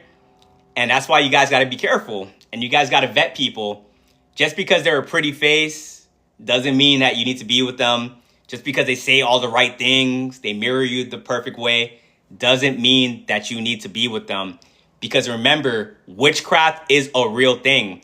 And they will attack you in where you are the weakest. Succubus, they know men really struggle with lust. So the succubus attack men in very, like lustful ways, like from the things they post online to bait them out. They're pretty much like sirens in a way, from like the sexual stuff they'll tell guys. And these succubus know that they have power over these men. A lustful guy that isn't in control of that is a very weak person. And that's why this matrix looks the way that it looks currently. And then you have the incubus. They attack the women in different ways. And both these demons, they can still both attack you in like the same ways. But I'm saying what they predominantly will attack you in. Incubus, they know they can get the women with the words. They know if they say the right things, they mirror you perfectly. Incubus love bombs women a lot. Like, that's something I've noticed. If someone is telling you, I love you on the first date, if someone is saying they can imagine getting married with you off the first interaction, first date, that's a good sign you're dealing with witchcraft in that moment.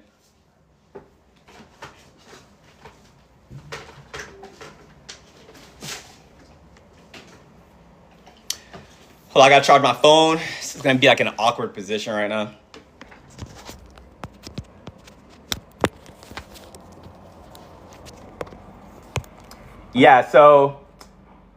So just watch out for all the witchcraft that these demons try to do, because they'll be so sneaky in how they try to get that energy.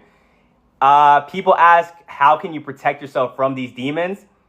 The best way to do it is celibacy. That's what I'll say.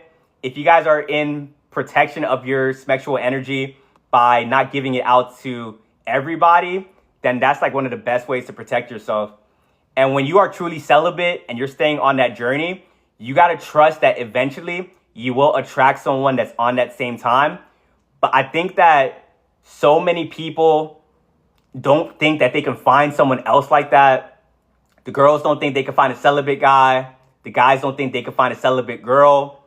This chat right now is an example that that's so far from the truth. If you guys have practiced celibacy ever, or you're currently practicing celibacy, drop a 1 in the chat. If we see a guy and a girl comment 1, that should prove to other people that you can find someone that thinks the same as you.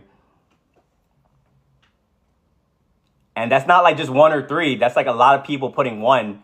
So universe, God, source, how it works, it needs to see if you're patient enough to get that person that you want to get. If you say you want a celibate person, if you say you want this type of person, but you end up getting impatient and you compromise for this person right here, you just show God that you don't really want it. And that's why you guys think you can't find people that think like you, because you're not being patient. And that's why you guys be getting trapped with the wrong people. And that's why honey traps is a real thing.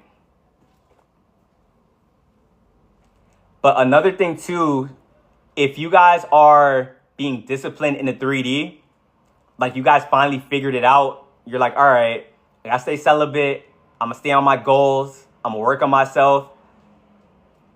This reality, the spiritual realm, is gonna look at you as like, all right, what can we do to throw this person off? We already threw them the fake relationship. They got out of that. They healed. We already threw them the avoidant, the narcissist, all these different things. And this person is holding out. Now they know they can't get you in the 3D. So now they're going to try to get you in the 4D, which is your dreams. So when you guys start having these sexual dreams, that is not a natural thing. That means you're getting attacked by either your succubus or incubus, like while you're sleeping. Hey guys, you guys ask when does spiritual warfare end? This stuff never ends. Even when you go to sleep at night, they're still trying to attack you. They're still trying to get your energy. It's called war for a reason. I be saying though, if you're getting attacked in your dreams, that just shows them that like they have no, that you're doing a good job. Like they have no other method but to try to attack you where you're less conscious. And how to protect yourself while you're sleeping. It's going to be the same as like in real life. If you do see those demons in there, just ignore them. These demons are very crafty in the spiritual realm. So sometimes you guys will have a dream about someone from your past that you trust. You'll probably see an old ex, the one that got away. You'll probably see someone that you want currently. You're like, oh, like I want to date this person right now. You see them in your dream. You think that that's a sign. the whole time these demons are manipulating like your dreams. Don't have the biggest thing. Don't have sex with anyone in your dreams. Just ignore these people. Someone trying to get you out of character in your dreams. You have to kind of, if you fast before you go to sleep, it will make it a whole lot more powerful. Like today, I'm not doing it, but normally like I try to fast like between, I think I can still do it actually, but I like to fast between like 12 to 6, eat my last meal like around 5, 6 p.m. That way I go to sleep in a fasted state and my dreams are a lot more controlled. I don't have those dreams at all. And even if I do have those dreams while I'm in a fasted state, I'm able to control the dream where I don't like let it happen to me. But if you guys notice, if you guys end up having smex in your dreams, you will wake up feeling a lot more tired because they were able to take your smexual energy like while you were sleeping. And another thing too, don't sleep in a room with a mirror. Mirrors are portals to demons to affect you like while you're sleeping. So if you guys do have a mirror in your room, I'm not saying to get rid of it. I'm saying to just throw a blanket over it. Because that's something too, like you can be asleep and you have your mirror sleeping right next to one. And that's why you start getting attacked a lot like in your sleep and whatnot. Remember guys, spiritual warfare does not stop. Some of your exes too, they practice that witchcraft stuff. They practice the voodoo. They try to manifest you back. They can't get you into 3D. Like you're in a 3D, you're invincible. Like you figured this stuff out. Like you're in control of your thoughts. They try to rage bait you. You're calm. You're setting strong boundaries. Now your dreams, because you haven't mastered lucid dreaming, it's easier to get you because you don't know what's going on. And a lot of you guys don't even be remembering your dreams. So some of your exes, they try to manifest you back, and then you keep dreaming about your ex. Either that's a succubus or incubus, or that's literally your ex trying to influence you to go back to that person. You text your ex, I dreamt about you, and that person knows they got you, and they know the witchcraft worked on you. And then one more thing, like I said, it is not normal to not remember your dreams. It is not normal to like not dream at all. If you can't remember your dreams or if you're not dreaming, that is spiritual warfare because your dreams can show you of things to come in the future. God sometimes gives you guys intuitive messages. Sometimes you have someone in your life that you're not supposed to have in your life. You will get a dream to give you that message. And if you can't have those dreams at all, then you're kind of losing a form of protection. So yeah, I do offer, oh yeah, my bad. So yeah, so I do offer one-on-one guys. Just happen to link in the bio. But yeah, so if you're not dreaming, you gotta find out why you're not dreaming. One, it could be something you're doing in real life. Either you can still be gardening. That's code word for something. Read between the lines. You can still be in the bars. Those things could block out your dreams. Or someone's doing witchcraft on you to purposely make you not remember your dreams. And you can get rid of that by truly meditating, going within, keeping your vibration high, whatever is attacking you currently in your life, ignoring the BS. And because once again, like if people are doing you wrong or like things to come, like your dreams will like show you that. And that's called clairvoyancy.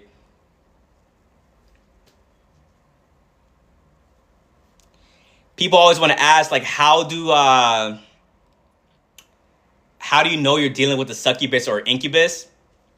Once again, intuition is going to be like your biggest key because it's not like a black and white thing.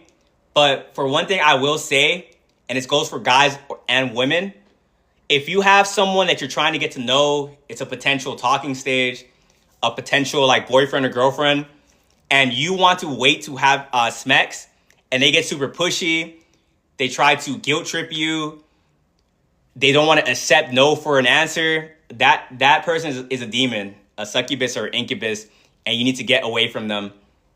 If that person truly liked you for who you are and wanted to get to know you, they would be willing to wait, and they wouldn't be like getting angry that you don't want to have sex with them, if anything. I'm telling you guys, the society is very messed up right now. There's some people, they won't even get in a relationship with you unless you have Smex with them.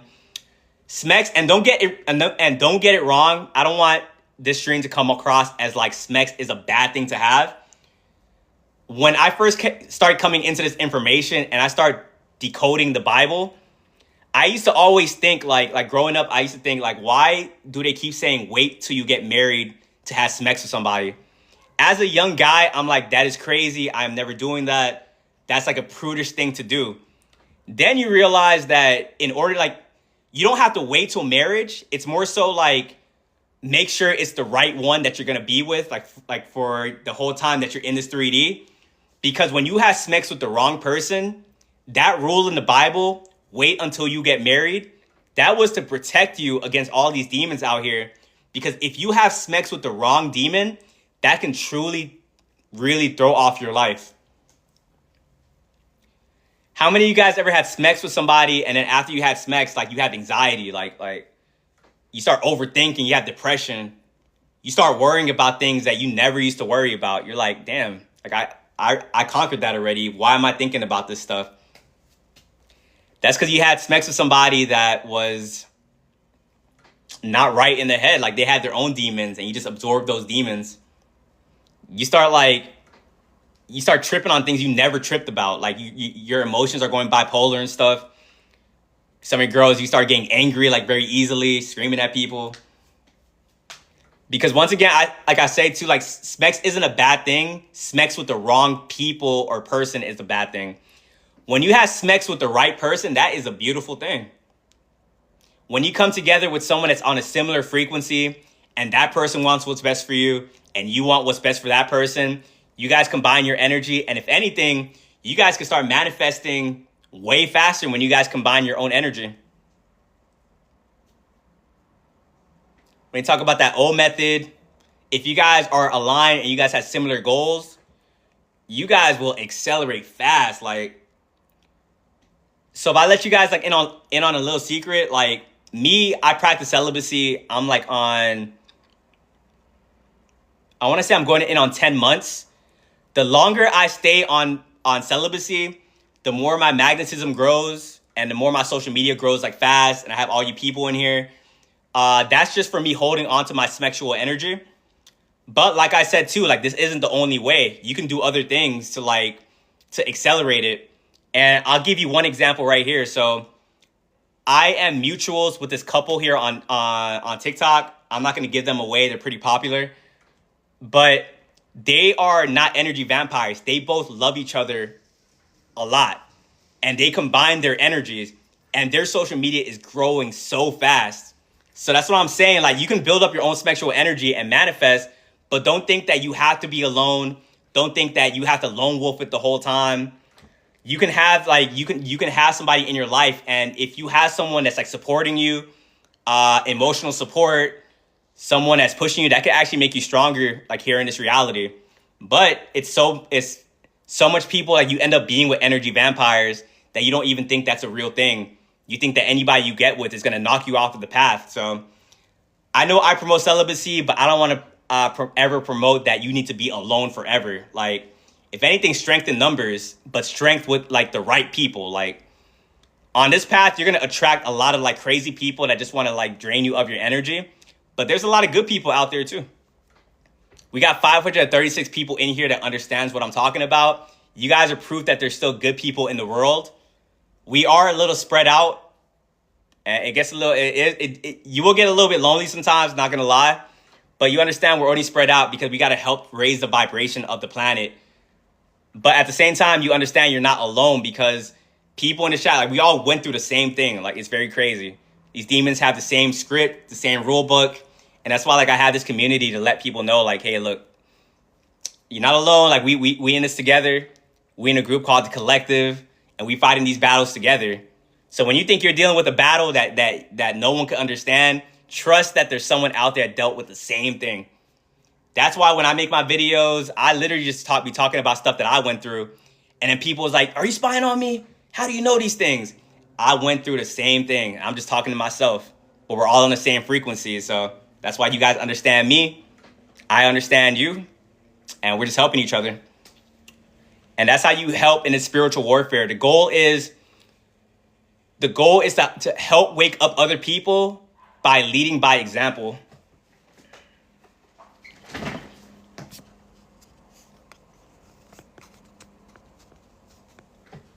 I'll charge this one more time.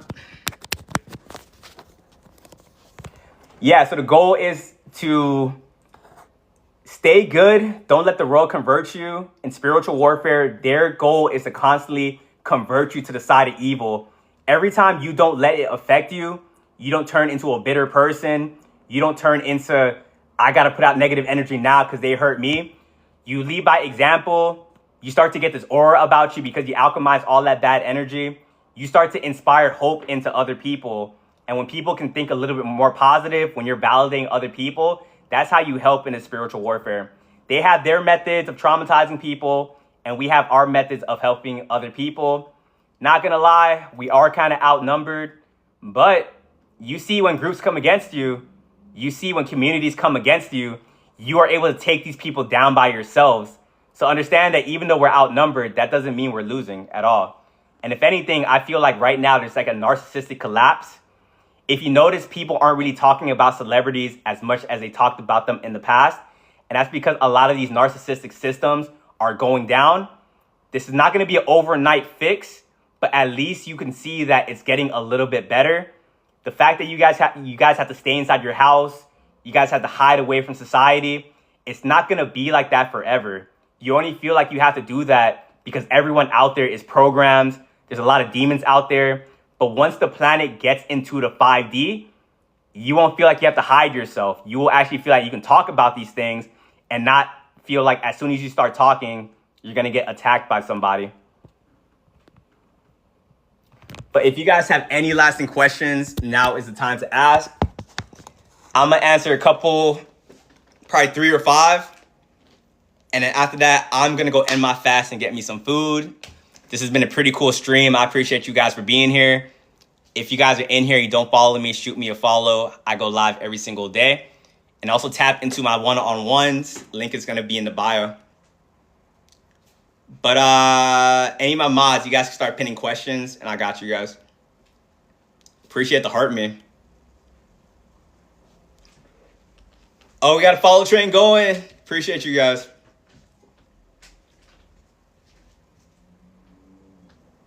Thoughts on blank? Only said that because I don't want to get restricted. I say you shouldn't be doing that, honestly. I appreciate the gift. When I say hold on to your sexual energy, you give that out too by you doing it to yourself. So realize that like that's not a natural thing to do. Like that's what I'm gonna say. Kim, appreciate the roses. How do you know if you have a succubus or incubus? Good question. So as we said throughout the stream, demons, they latch on to people that vibrate low. And the succubus and incubus, they are just people that they went through trauma. And now in order to run away from their trauma, to get that dopamine, they have to become hypersexual. So if you're someone, you haven't faced your shadow side, you haven't faced your trauma, and you are overly sexual, that's a good sign that you are, you got a succubus or incubus.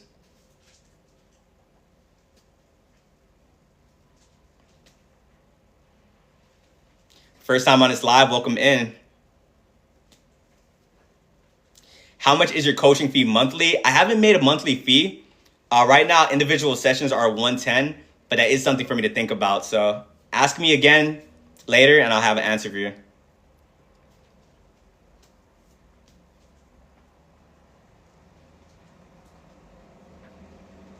Isabel, appreciate the roses. The inspiring posts help a lot. I appreciate you saying that. Do you also believe that these people also expose the inner workings we need to do on ourselves? I also believe these people.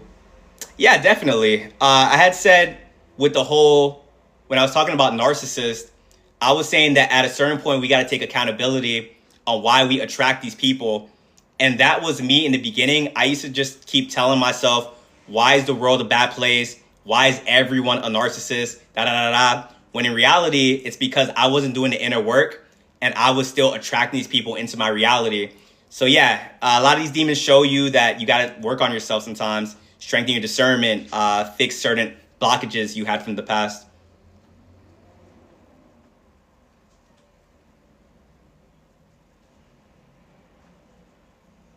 What do you do when you block them everywhere and they're still stalking you and sabotaging?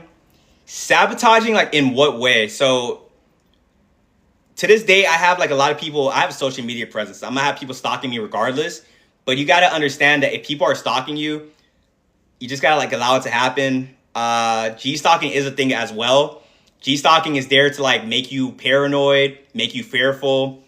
So as long as you understand they don't have power over you and you ignore them, then you will come out on top of your stalkers.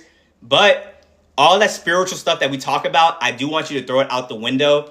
If they get physical with you, if they are putting you in danger at that point, call the cops, get them involved and try to get them off the street and stuff, or get a restraining order.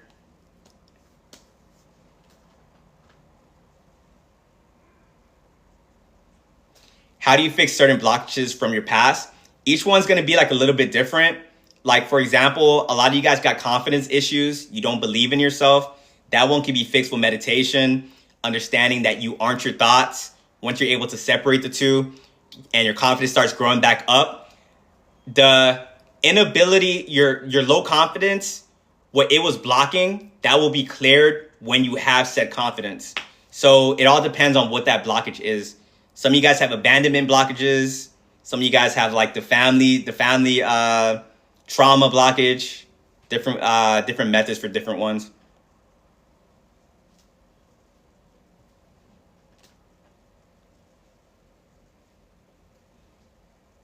How do you break a sexual tie fast? So I think you mean soul tie. And if you want to break it fast, for one, be patient with yourself. But I guess if you do want to speed up the process, go on a long fast. Like, I always say, like, if you find it hard to like walk away from somebody, a 3-day fast should get you right. If you still find it hard at that point, just go for a 7-day fast. The fasting will give you the clarity and the strength needed to be able to walk away from people. And not only just with people, but of like your unhealthy addictions, I guess. Hey, appreciate the gift. Thank you. Like for me, like I used to struggle with like doom scrolling. And I notice every time I'm in a fasted state, I don't feel the need to do it. Like I more so want to be out in nature and stuff like that. But that is my last question I'm going to answer, guys. Like I said, I appreciate you guys being here. Can we get W Stream in the bottom? W Stream. You guys have been amazing. I think I broke like a lot of records too. Most people in here, most likes. So thank you guys for even being here and giving me this platform to talk about these things. Once again, too, just shoot me a follow. Turn on the notifications. I go live every single day. Tap into my YouTube. Like I said, I'll be posting this stream tomorrow morning at 8 a.m. Pacific. Just dropped the YouTube video too before I came on here. And I'm gonna drop a YouTube video like right now too. Like in 20 minutes. Appreciate it. Thank you. And those of you guys that have questions that I didn't answer, if you guys are in my Discord, shoot me a message and I'll answer some questions. But I am out of here, guys. I'm gonna catch you later.